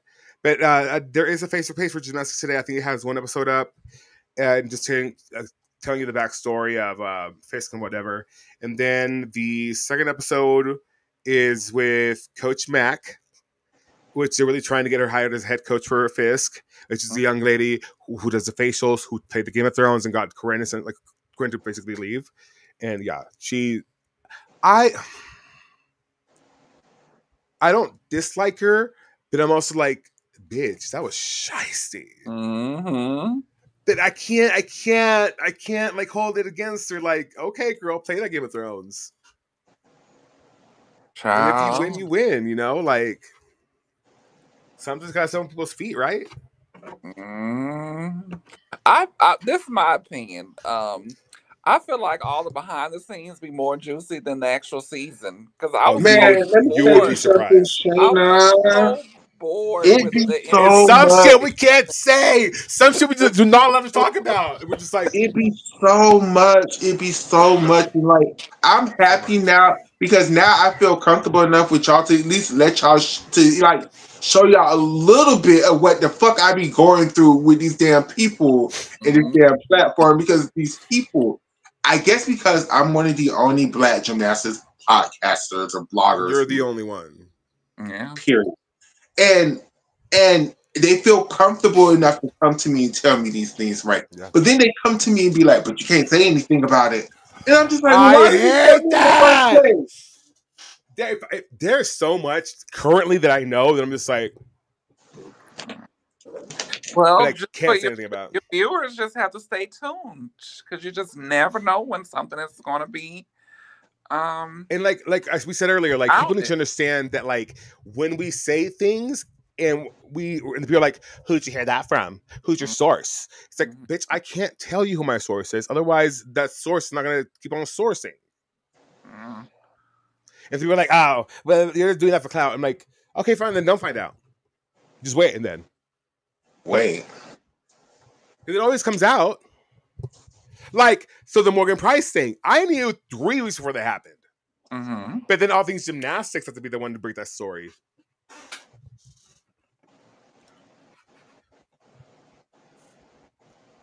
So has she officially announced? Yeah. Went to Arkansas? No, not yet. But no, they're starting. In the transfer portal. No, she's not. She's not because she's not in NCAA. So she's the thing working with Arkansas is just like whatever she wants to do, like or she has to go through like bureaucracy. Yeah, she's not in transfer portal. Oh, Frankie sis. No, it's Morgan, right? Morgan. Frankie. Morgan says, I know you want to go to Arkansas, but baby, you would add so much value to the University of Florida and UCLA. Fuck UCLA. You would add so much value to the University of Florida, baby girl. And you guys are better getting MJ. If Florida could get no. If Florida could really get MJ, that would be so dope. That would bring Madison is going to LSU. That's what she thinks. Ulrich. Well, Ashley Sullivan going to UCLA was a gag. Yeah. No, it wasn't. Well, once you saw Caitlin Rosen, that's the closer right there. Caitlin Rosen is the best recruiter in the entire nation. Yeah. Man, once Ashley put all the Michigan shit off of her thing, it was done. And all the Michigan fans was like, the it don't mean nothing. People do that all the time. No, they don't, bitch. No, they don't. No, they don't. As soon as you verbal, you committed. Like, what are you talking about? Oh, I know those bitches were mad. Ooh. And there's still no head coach for Illinois. No, there's not. Denver's coaching staff is depleted other than Melissa. Yeah. Now Cal is in the worst position. Rutgers. Well, they announced that it was... I thought the assistant coach took the position, or they never offered it to her. I don't know. I think she's just interim, like Nuria Mack is. Like Jordan. Oh no, Jordan, don't go to People Cal. throwing a whole bunch of names out: Kyla Ross, Taylor Spears. I'm down to see Taylor Spears lead a team. Yeah. It's time. Her and Maya Hambrick. That's who I want to see leading a team. Yeah, That wouldn't be a bad combination. She's so nice in person. Maya needs a little more. I actually wouldn't be mad if they hire The Griffiths. The Griffins would be cool. They're not leaving LSU. No, unless it would for Clemson, they might have. You think so? I don't think yeah. so with those young girls. And they moved from Utah, from Arkansas, from club coaching. I think they fine with Jay right now. But I do. I think for the head coaches once he retires, I think that's Ashley Natt's baby. Oh yeah, that is Ashley Natt through and through. They're gonna give it to her. So maybe once those girls get a little older, they already almost making head coach money. Yeah. Hell, I think Courtney and her husband would have been great at Alabama now. I know Ashley Proof, aka Ashley Johnson. I'm never gonna call you Ashley Johnson. What I heard is that the day that you I heard is that she's on the outs. She should. Ooh. The only reason she should be is just they extended. Because they made nationals again. Yeah, that's the only reason they extended her contract. Because no one was in those stands at that regional. I was shocked. I don't think she doesn't have the personality for a head coach. Not for Alabama. That is a wet towel. Mm-hmm. Like Alabama, maybe Justin Springs would be the good head coach. But and why he left men's to go to I just be because they dissolved the team. Money. Where was he at? The Illinois men's team? Illinois, yeah, the Illinois, yeah, that's where it was. And they cut the program. Yeah, didn't they? Yeah, I think so. Yeah. And plus, with the men, with Justin, somebody told me another behind the scenes for one of the male coaches. It was like, if y'all think it's hard to break in through the damn women program, the men program is such a boys club. And it is the worst. Boy, the judging, the administration, it's just so hard to like. They was like, people always wonder why the male gymnasts don't try to be men's coaches in America, and they just is like, it's so hard. Like the 3 or 4 people that the USA men's gymnastics like. That's it. Like that's all they like. Same with the judging. Did you watch this episode? Fucking Caesar. Who I love Caesar, but Caesar, damn.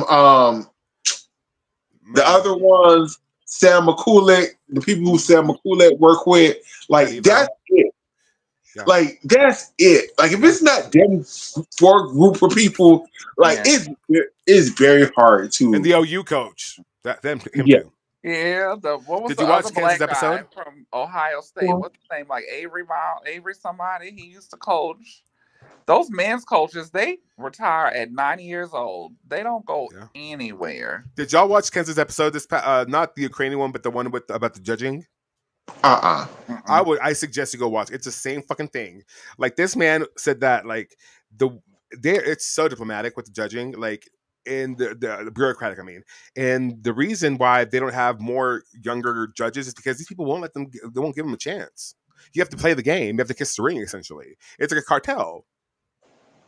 Same with the equipment manufacturers. And if we really want to talk about it, remember Scott Weller, Michaela? Mm-hmm. Mm-hmm. I firmly believe that all these Achilles and shit is because of the springs in the floor. They're not tuned to the human body. It was moment in my brain I want to ask you, Alex. I can't remember. I'm not pregnant. I'm just really bloated right now. Do you remember back in the day, Michigan male gymnast Scott Battieri?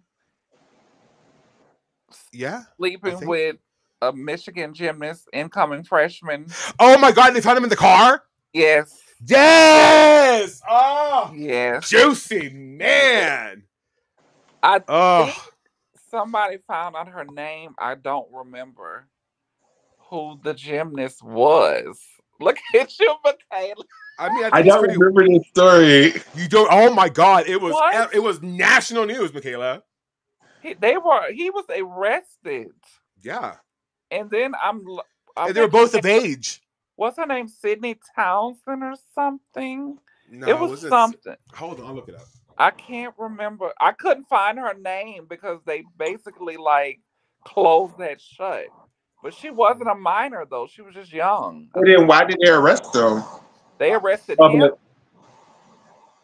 because don't it was know. a coaching student. I don't know if she was underage, but they found her giving head in the car. Yeah.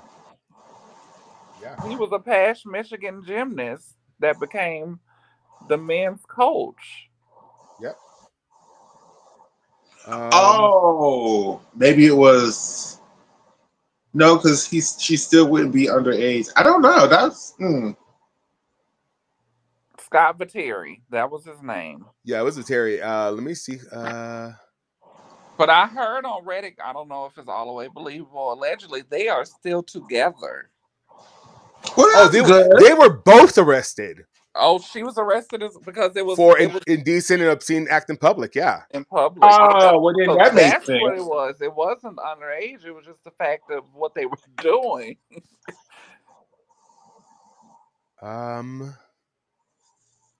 It doesn't say what her name. It doesn't say what her name is. That family closed that baby. They got it shut. Yeah, but she was 18. Yeah. That's insane. Like that was gag. Where'd she go? Michaela? She probably ran off to do something. Yeah, she does that. Okay, any other questions? I'm open book. Anything you want to know? That was messy though. That was messy. I don't know. I was telling Michaela like how I found y'all.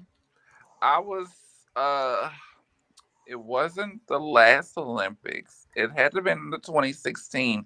Whenever the Olympics turned to Peacock. Oh, that was 2021. That was Tokyo. Was it before that? That's how I found you. Yeah. Because I don't know how. I don't know if it was Twitter because I love Twitter. Twitter is still my baby to this day. I stream on there. And then I was like, somebody is a part of the LGBTQ, and I actually am watching gymnastics on Twitch. I could not believe it. And I found Michaela somewhere else in a trans group, but I was like, this is so good to have someone, with all this gymnastics, because I thought I was like the only nerd because no one in my family, none of my friends. Same. They don't deal with gymnastics. No. So I would No, I will be honest with you. Like sometimes the streams, like they're a lot. Like they're really draining because, like, especially like Worlds. Oh my God, remember those World streams? It was like 14 hours of straight us having to commentate because for qualifications there's no commentary. So we would just like have to commentate for 14 hours straight. And that's exhausting. And I'm about to do that this weekend, starting tomorrow. Actually, if you want to watch, I'm streaming on Twitter and on Twitch. Twitter doesn't get any ads, so I'd watch there. But what we're doing is that we're streaming Chinese nationals starting at midnight. Oh, that's tomorrow. That's tomorrow. Starting at midnight for y'all. Because you be up early as hell. I'm like, oh my goodness, I cannot deal with it because I have to go to bed at night or work. See, I used to go watch you because I did overnights in undergrad. Once I graduated, it was over with for that. But I used to comment, I'm so fly. Oh, that's you? Hi. That's me. No, I know. Yeah. And then I did the I don't know if it's still doing it. I hate Twitch sometimes, but I used to do free Amazon Prime subscription. Thank you so much. So I just want to thank both of y'all since we are on here for giving it to the kids because, being a little weird, well, LGBTQ now trans person, and to see other people in the community just as passionate about gymnastics, I was like, we need this. We need y'all. Oh. Because people don't understand, you grow up watching. Cry. You watch gymnastics. I've always loved gymnastics. Didn't know shit about it. Stop! She always laughs when I cry. And thank you so much. I mean, that honestly means the world because like it's So y'all don't stop. It doesn't matter how many no's you get, how many bitches hating. Don't stop what y'all doing. Nobody.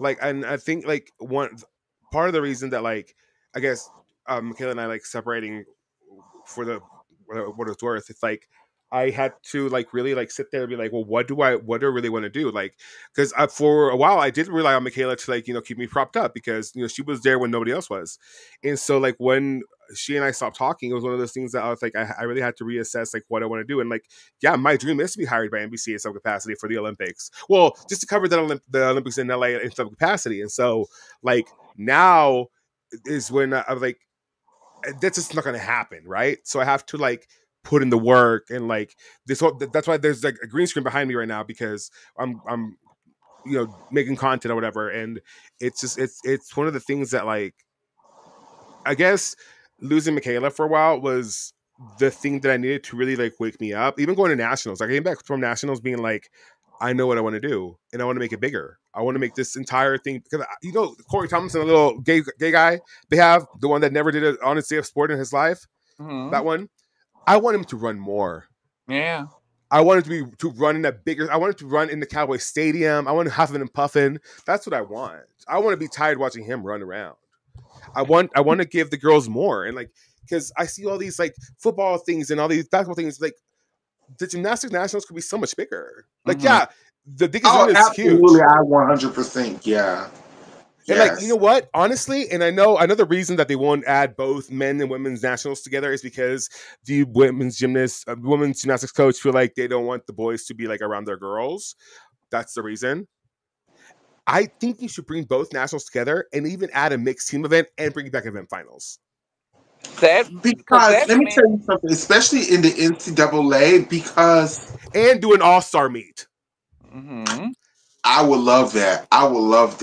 And because it should be a bigger weekend. It should be more. It should be a bigger weekend. And like, if I'm going to pay like $650, I want an all access, like VIP. Give me well, actually, I like my seats that I have right now. But like, you know what I mean? It could be so much bigger. Like, the days that the women to compete, have the men compete. And actually make it a gymnastics weekend. You could honestly market that in such an incredible way. Make like, so much money. First of all, they need to market the NCAA national championships. They way need to more change the format to the way they do it at Worlds, and allow 16 teams to qualify through to the 2 days. Do a 8, 2 per event, rotate around the stadium, qualify through to the final championships. It needs to be qualifications, team finals, all-around finals, and event finals. What they should really do is bring regionals to nationals. Have like the actual tournament be a whole weekend or a whole week. Yeah, that would be dope. Make it a whole vacation. And then it would be a neutral site. Because if you hold at Dickies Arena, the entire regionals, then I mean, you won't have like the discrepancy from Salt Lake City. Mm-hmm. But I do miss the championship on a college campus, though. Yeah. I think they should move them back to the college campuses actually too. But like, which school should host that? I think that should be part of your reward for having the best record towards the end of the season. So it's going to be OU the whole entire time? Or you can have it in Poly because it would have been LSU this year. So you're talking regionals or the whole championship? Whoever is the national champion the year beforehand gets the first bid or the first right. Let me tell you who has regional sites next year. Let me see. Gymnastics. Because they already announced them. Gymnastics nationals. 6 NCAA. Okay. So here we go. So next year's regionals. Are you ready for this? It's LSU. Mm-hmm. It's Oregon State. It's Kentucky, and it's Arizona State. Then the year after that, in 2027, is Arkansas. It's Denver. It's Georgia, and it's NC State. And then 2028, it's Auburn, it's Florida, it's Michigan, and it's Utah again. Okay. So you can come make a road trip to Baton Rouge and stay with me for regionals. I kind of want to go to an LSU meet. Like that looks lit. Yes. I live like 5 minutes from campus. Like those meets look lit, and I would love to go see LSU. Like I think I do think that them getting eliminated was kind of gaggy. I don't want to talk about it. I'm still so bummed because they had such an awesome year. And well, it's because they were overscored at home. Because yeah. here's some tea that I know. Stop. What Jay does is that he'll donate to the judges like charities or causes, or if their kids are doing whatever, so he'll donate to their causes so that they will continue to give better scores. Jenny as well. Jenny does the same thing. She's over the judging thing for the whole college thing. Yeah. Stop. Like they actually just pay them off. That's why it never changes, because the judges, don't they have the system to where the judges who give the better scores get the assignments in postseason? Well, now they have like a accountability board thing, but honestly, you can't fix a judging system if you don't institute actual code of points for NCAA gymnastics. Then if you take the level 10 dev code and you don't take the deductions that are in that code, what are you doing then? It's like when they say NCAA men's are world class, they're not doing the open-ended system. It's a modified version of the open code system. So then you can't really compare the two. It's like then no wonder like at the Rocky Mountain Open and for men's gymnastics, you have like USA scoring the top 5 ring scores in the world. That's not realistic. Like that's doesn't the at the Stanford Open even like isn't it the JO code? Don't a lot of those routines start from like a 10.1? Yes, and they don't start like that in college. So it's like, well, then what are you really doing? Yeah, it's a modified version. Well, then just make your own code and tell the judges these are the deductions. I saw a lot of people complaining or just the lack of knowledge about those JO score, the developmental championships that just happened. And I was like, how is this a possible score? Well, people don't realize that some of these vaults are 10.1 star value. Yeah, 1.5, the front tuck. And you stepping in place and still scoring a 10. That's just the 10 deduction. It's confusion. Yeah. And so it's not going to change so that it gets instated or created. Confusing if you just made it separate. If you were like, these are the junior girls, they're not even elites. This is their code of points. So we, give them grace because they're not elite gymnasts. So we started from a 10.1.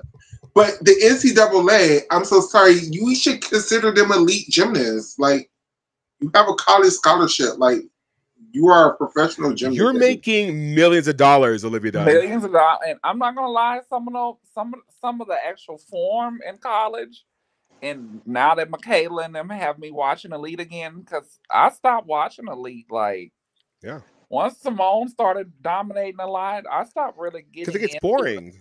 It's boring to me, but some of these World Cup events, like, they shouldn't even be on no college scholarship, some of these gymnasts, because it looks terrible.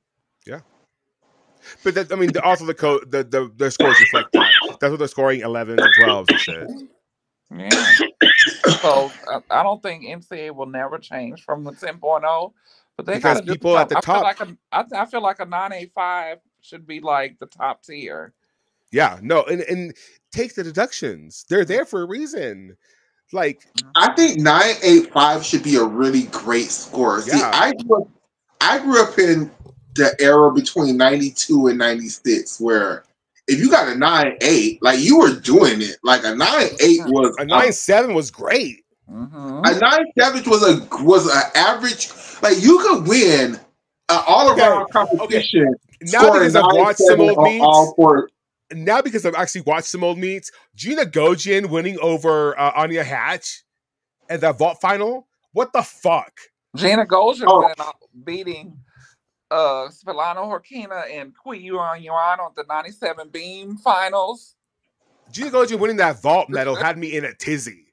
I was like, what do you mean? They both threw DTYs and they stuck them. She had a step on her 1.5. And she won? Well, Gina won because she had a harder second vault than Dunn. Yeah, but a stuck DTY. But her second vault was also worth the 10. What competition? 96. He's talking about the 96 World Championships when Anya was the world bronze medalist or I've silver Something never, like medalist. that. I've never seen a broadcast of that meet.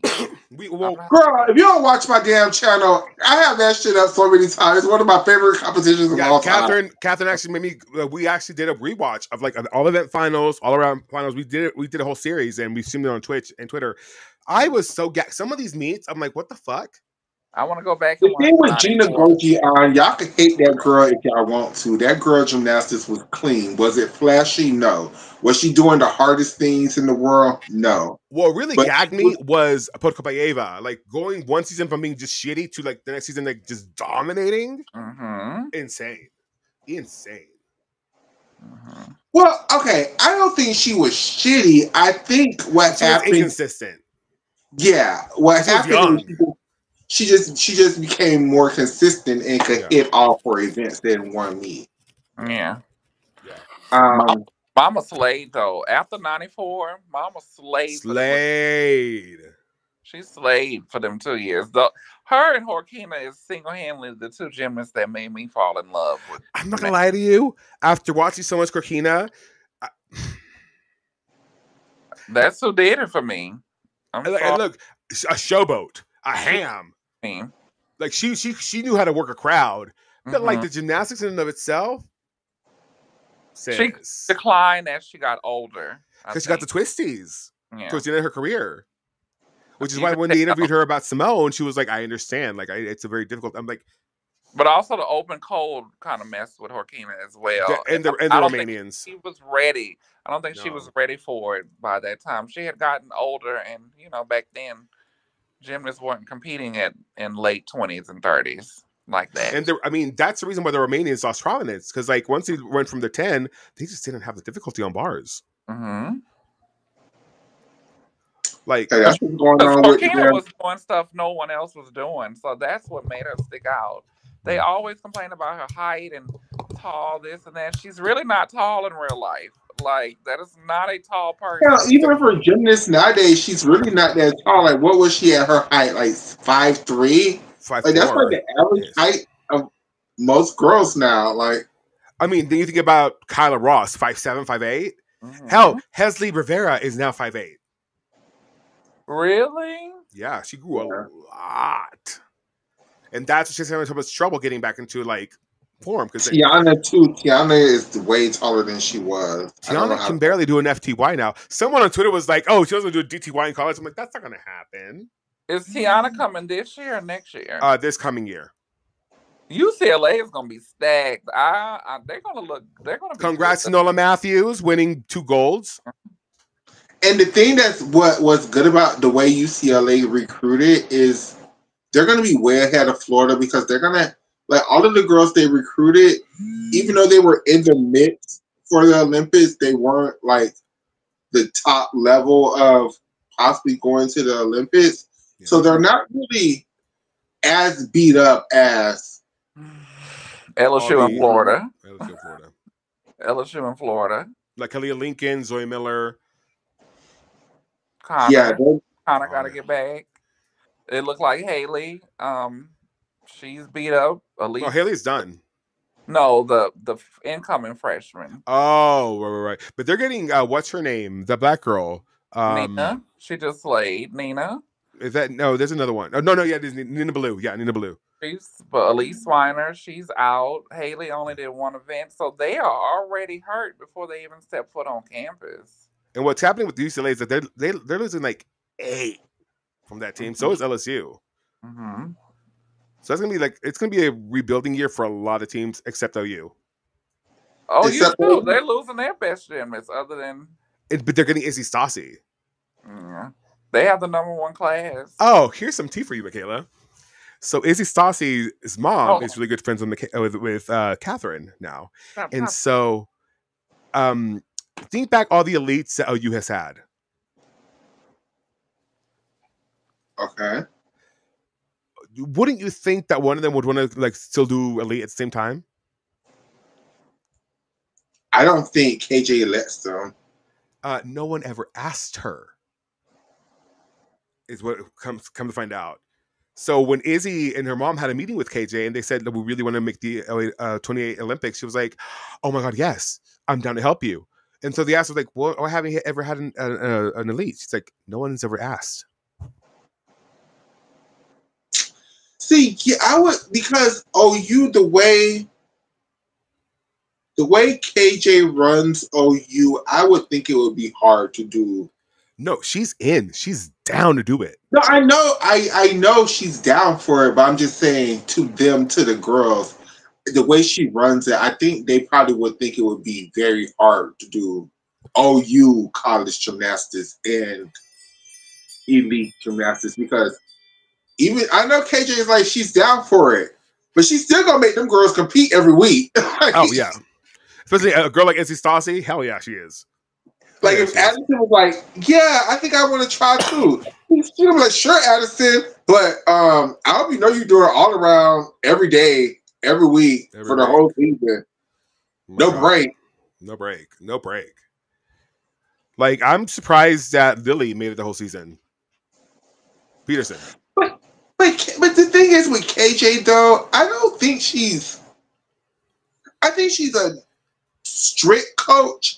But I don't think she's tough. I don't think she's like mean, because I think the girls really love her. They love KJ, but they all buy into the culture, which is why I think the elite thing was out of the question. Like a Sarah Patterson type of coach, like how Sarah was stern and strict, but once they left the gymnastics arena, they all hung out with Sarah. Sarah was fun as hell. Like they all hung out at Sarah's house, and Sarah had barbecues and shit. Like Miss Val. Yeah, like I think training, of course, she wants to win. That's gonna come first, and they all buy into the culture. Correct, but once it's done, we don't have to do gymnastics for 2 weeks. Let's do TikToks. Like I think that's just the kind of person KJ. Which is not what you get. She ain't know what you get in the mail, girl. Show me. I need to see. I love a package unveil. Some of these things y'all might not want to see, but this is the girl's best friend. Oh hey, is that for douching? It is. I know. I don't buy those kind anymore. I get the big black ones. I like those because they don't hurt and they're really easy and accessible. See, I'm not a bottom, so I know nothing about that, but I know the brands. I've had to buy them before. I take care of my bottoms, yes. I endorse them. Oh, Michaela, I really want to run for Congress, but now there's someone else running for Congress in my district. I'm just like, I'm going to have to primary them, and I don't know if I can do that. It takes so much money. Oh, yeah. And I just do not have the coins for that. But someday. So I'll be going to my first elite competition meet in person this year. I'll be going to nationals in New Orleans. Oh my God, it is in NOLA. It is. Oh, that's gonna be fun. Yeah. I went to SECs last year. You should be Michaela's correspondent.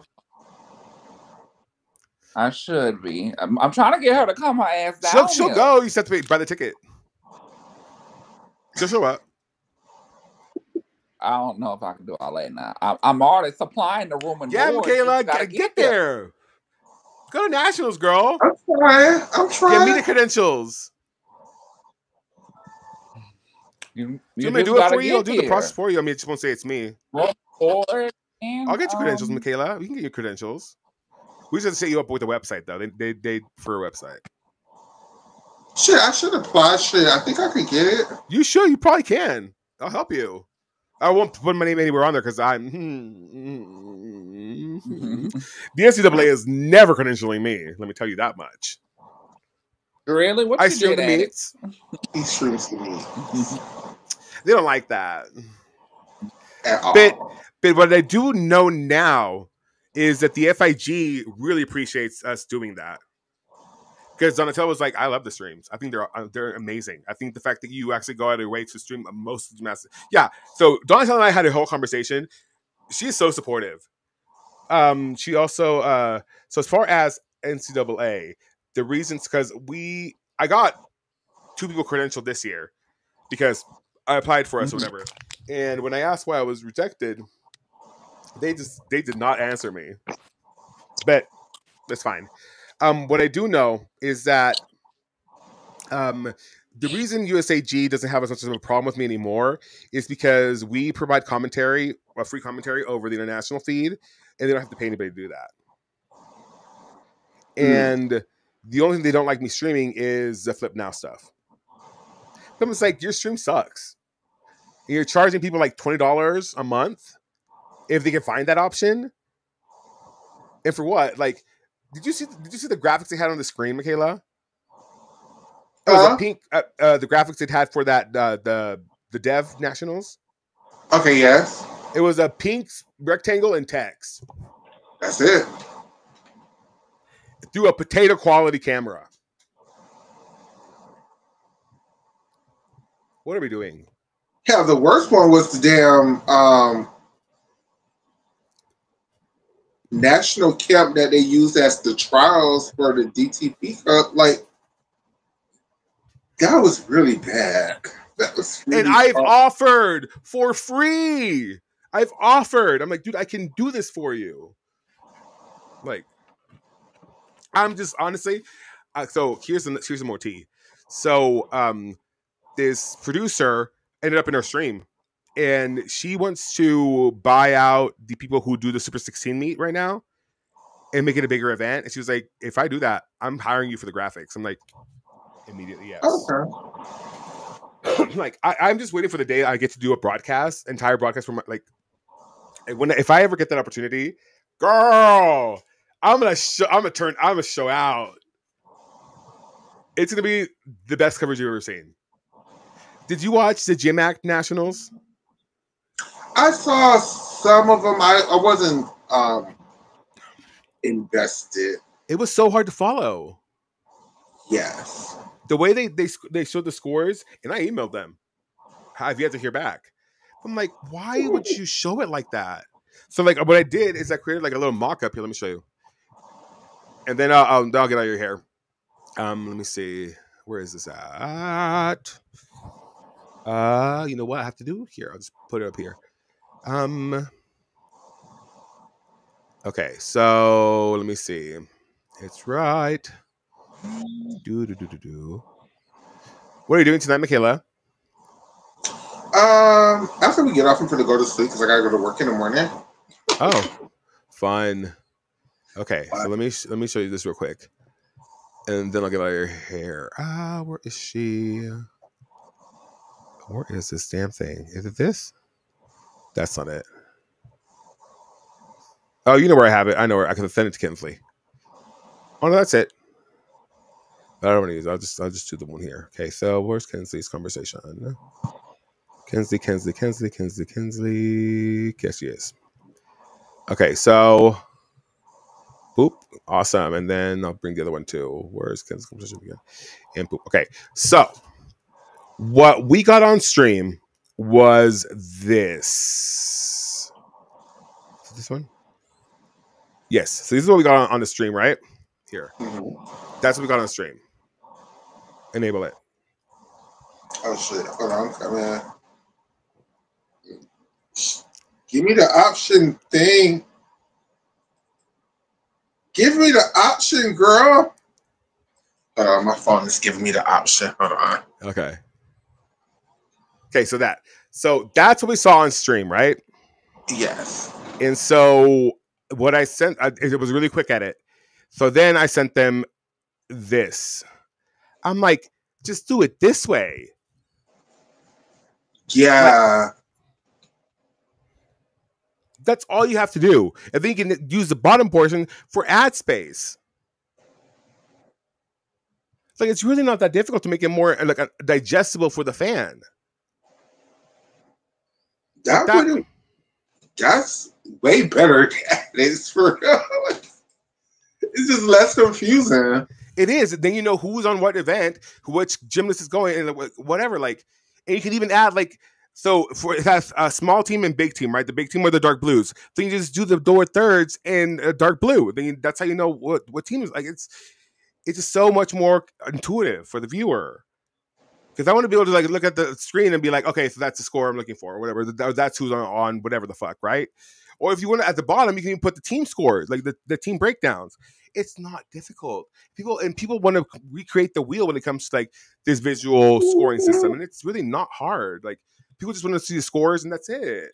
And that's all I have to say. And the scores, and this is something else that would be very helpful. You know, people don't know who everybody is yet. Yeah. This is the beginning of the quad. Maybe if it was like the end of the quad, you know, I would assume everybody would know who everybody is. But this is the beginning of the quad. Put people's names up so people can learn these people. A lower thirds. So much. A lower thirds. That's it. And you can show their scores, and like you can even show what school they're from. Like, come on now. Anyway, I'm gonna let you go, or I'm gonna go because I have to get back to work. I love you so much. Shayna, it was lovely meeting you.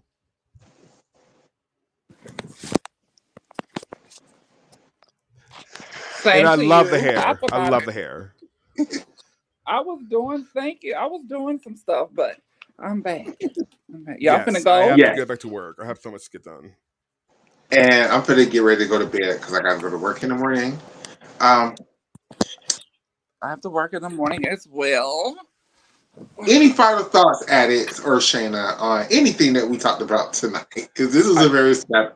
I feel like ultimately what we have to do is fall in line, or like we have to all like you said, get information if we're ever going to get none in this country. And with that, I mean like we have to withhold our money for these corporations. We have to do actual boycotts at work, and we have to like hit them where it hurts, and it's their pocketbook, and that's the only way we're going to get rid of these motherfuckers.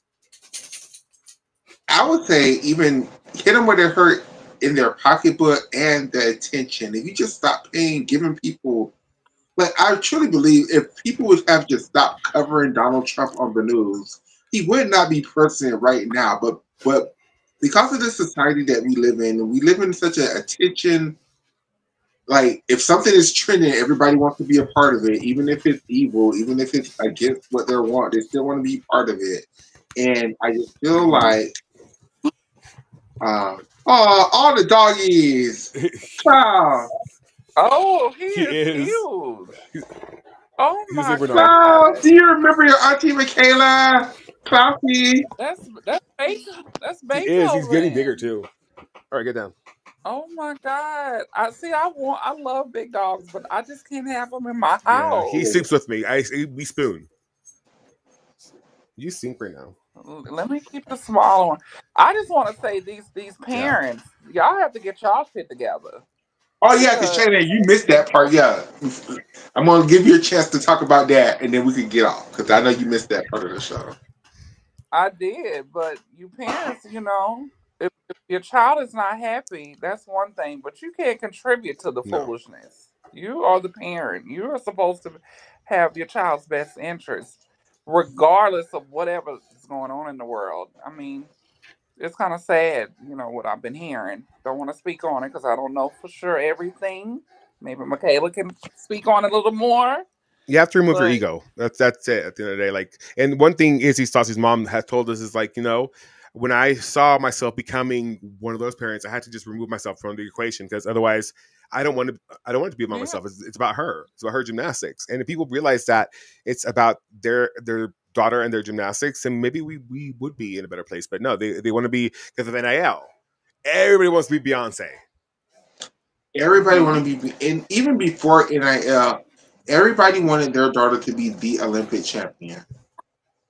And I get it. You all spend so much money to put these girls through this sport that you want to see some kind of something. You want to see the fruits of your labor. Of your investment. It's an investment. And ultimately, not everybody can be Simone Biles. And especially once you send your daughters off to college, I mean, they're kind of now adults now in these situations. Yeah. And you can't, if she or he have made a decision to just go along and fall in line with the program just to make it through their 4 years, you then can't take it upon yourself to be like, oh no, that's not right. Like they're an adult, you gotta let them make these decisions and deal with the situations the way they choose to deal with them. Otherwise, you're always going to rely on you. Correct. If they choose to not say anything and then come home and cry for 4 hours and then go back to the school and go back to the gym, they're adults. You just gotta let them eat that one, sis. Like I don't know. It's a sad world, but you know, you could really stop your child from, you know, the gymnastics world is small. So your reputation will follow you. Yeah. Yeah, I mean, and that I think that should be where you end, because I mean that's it. And in a community that, like you said, is so small and it's so bureaucratic, the people that get chosen and take, like, you know, brought up to the next level are the ones that bend the knee and are like problematic and whatnot. Whatever happened to the girl that used to complain at I don't remember her name. Y'all have talked about it before, from Alabama with Dana Durant. Oh, Tiakiaku? Whatever happened to her after that? She's gone through some stuff, and she was very unalive prone. Can we say that way? Suicidal. Yeah. And it was now she's coaching. She's kind of like starting to like find her love again for the sport, and she's going through. But yeah, for a while it was really rough on her, because I mean, why wouldn't it be? It was so abusive, and just the way they went about it was very fucked up. But the way that Dana lost her job was also, I mean, that was hilarious in hindsight, but it was fucked up what she did. Yeah, but I feel like, you know, speaking out, that affected her, and she probably never was the same, because she really couldn't go nowhere. And that's the other part of it. That's the other part of it. That's why when the parents do come to me, I'm talking this shit now, I'm still gonna sit there and listen to every single word, because I've seen so many girls who have tried to speak out. Dominique Luciano, Tia, like I've seen so many people who have tried to speak out, and to get nothing but blackballed until years later, when everybody like, oh shit, everything she said was true. We thought she was crazy, because why would somebody do all of this? But yeah, no, they were really carrying on this hard. And it that same story over and over again. Over again. And I'm just hoping that I'm not witnessing this same shit with these HBCUs, that in 10 years from now, 5 years from now, damn, they really wasn't feeding these girls. Damn, these girls really was out here competing and eating oodles and noodles every night. Damn, like these girls, they went and pay for transportation to get them to these facilities. But if they couldn't get to these facilities on their own, they would get punished and retaliated. The LIU girls. The LIU. Did you read all those letters? Like that. How Randy and Courtney was, and then how they weren't, like how so far they had to commute to. How they had to walk in the snow. Randy Lane. I hope he never knows peace. I have two. Oh, one thing. Addicts, who was your world championship team members this year? Because we talked about this on our last Jocelyn Robertson. Good choice. Claire Pease. Okay. I want to give it to Simone Rose. I really want to give it to Simone, but her dad is kind of a lot. But I'll say she's the alternate. I will say I really want Connor McClain on that team, but I don't know if it's going to happen. I have to wait until like Winter Cup to see what's going to happen with that. But if not, then Jayla Hang. No, if it's Jayla Hang, right? Yeah. Right. So that's my team. Oh, I would say Nola, but she's just not competitive internationally. No, Leanne. Oh, CEO is busy. No, she's going for it. What about Jordan or Jay? I would love if Jordan were to make it and become world all-around champion, but she needs to give that medal back if she's going to do that. Otherwise, the FIG will not let her compete. So yeah, I'm going to give it to those girls. Yeah. Well, and no, I need another one because I put Simone Rose as alternate. So then my fourth, if on the actual team, would be what young girl's name? Ashley Sullivan. No, I'm not putting Ashley Sullivan on the team. She's going to UCLA. No, what about Hesley? Tiana. Hesley is not looking good in training, and Tiana can barely do an FTY right now.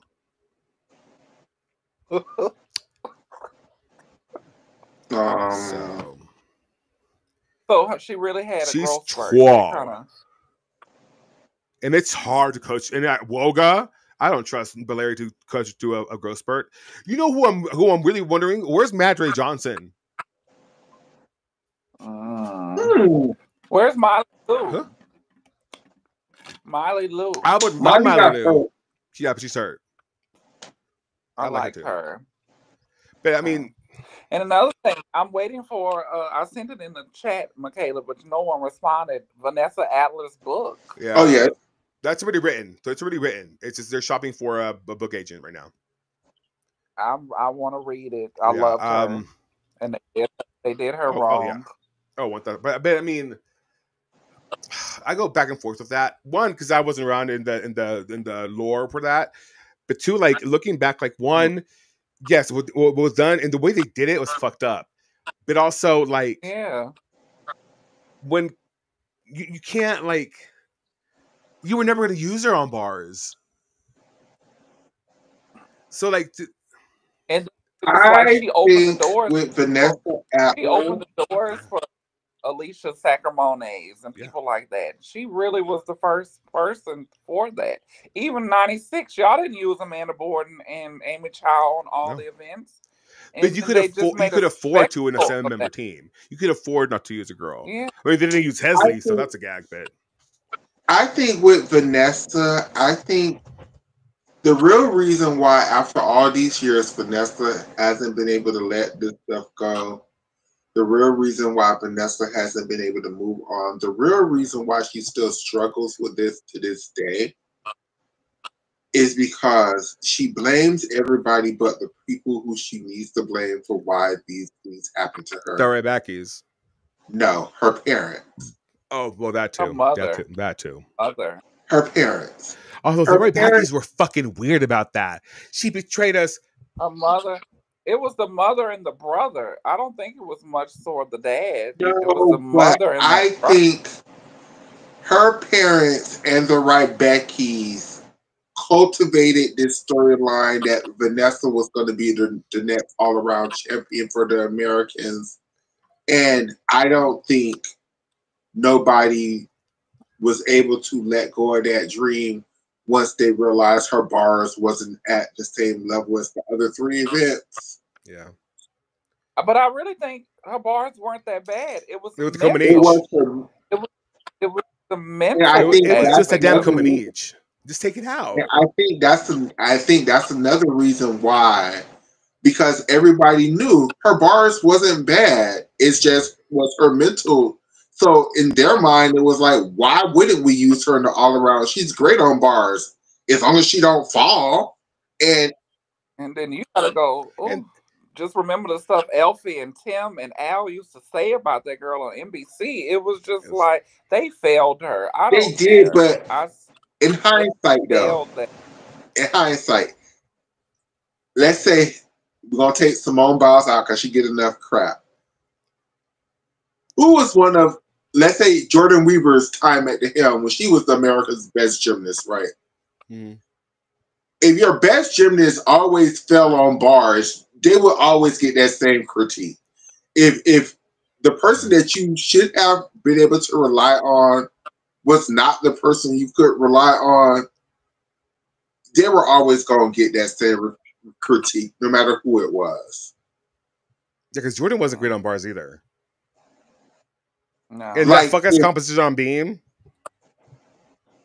Like right now, if they like Simone when Simone had her twisties thing and couldn't compete in 2021, they really was like, fuck everything else that you've ever done for us in gymnastics. It's your fault.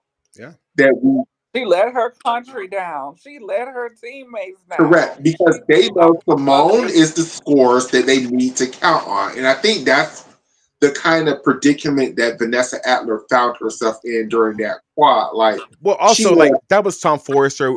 Tents don't mean anything. Like, we don't care about a few tents. It's like, well, then you should have made sure that Jade Carey was on that team to back up Simone's scores when you didn't have Simone.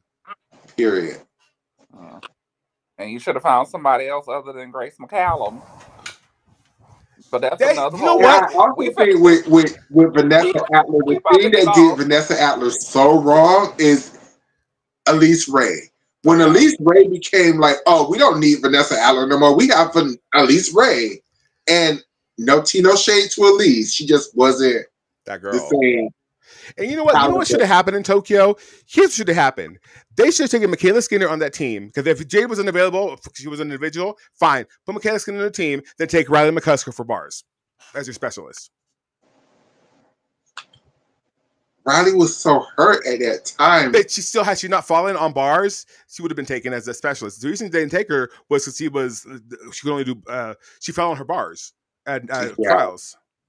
Yeah. That was, and then Kara Aker fell on beam. So it's like, if you can't go to Bellanoches, where could you go? Like, I think a different national team coordinator would still have taken one of them, because it just didn't make no sense. Michaela Skinner and Jade Carey both as the specialists. There's just no rhyme or reason to make that. It's no rhyme or reason to even take two specialists, bitch. We're the Americans, bitch, and we got Simone Biles. Only two people are qualified to any events, bitch. I'm sorry, Jade, we didn't understand the rule, but you're still going to this Olympic Games as a part of this team. Yeah. Fuck you. That was your fallback. That was your fallback. Yeah. And it was just silly. Anyway, I'm going to go because I need to get back to work. I love both of you. It was lovely meeting you, Shayna. Thank you. We should do this again sometime. Or maybe, you know what, join me for Nationals, for Chinese Nationals tomorrow. Because I'm going to need a commentary partner if Catherine's not available. What time? At midnight. What time? At midnight your time. Midnight in 3 hours? No. So like tomorrow. Tomorrow, Thursday night. And it's all weekend long. And it's going to be both men and women. I might be able to catch you Friday or Saturday. It'll be at midnight, so we'll see. Because I'm going to be up for days are qualifications, right? That's preliminary. Today. I think that's today. No, today's podium training. So it's qualifications. Yeah. So the finals they do their national. Yeah, they do their nationals like worlds. Yeah. So the finals are going to be this weekend. So you have time. Well, I mean, I'm going to assume just because I've never watched Chinese nationals ever. So. Yeah, it's hard to tell to get a link for that. That's why I'm going to watch it. I watch it once they get to YouTube, but it's hard to. Well, I watched Japanese. I watched Russian Cup. So I'm trying to get into the things of the things with Elite. And we're going to be streaming Copa, I think, this weekend too. Copa, let me see, it's an Elite Cup. Is Euros this weekend or is it next weekend? I believe it is actually in June. Let me see. We need a watch party for Euros. Yeah, definitely streaming Euros. So Copa is this weekend. Yeah. It is the 16th and the 17th, and that's at 5 p.m. Oh my God. Okay, yeah. So there's that. Now Euros is it's in Leipzig, Germany. I know that. European gymnastics. Oh shit. Gymnastics. There we go. 25. It is. So that will take place on. Okay, here we go. 26, 5/26. Yeah. So the end of this month. The last weekend. Cool. I'm excited. I think we're gonna have an Italian dominance. Oh yeah, and then Euros is Euro weekend and it's NHK Trophy weekend too for the Japanese. So that's a lot of. Try to stream both. We'll see. But thank you so much for your time and your hospitality. I really enjoyed this. It was really fun. Thank you, friend. Bye, y'all. Bye. Thank you, Shayna, for joining us. Like always, friend. Welcome, sis. Y'all be good. Bye, everybody. I'm actually going to play the outro tonight. Bye, everybody.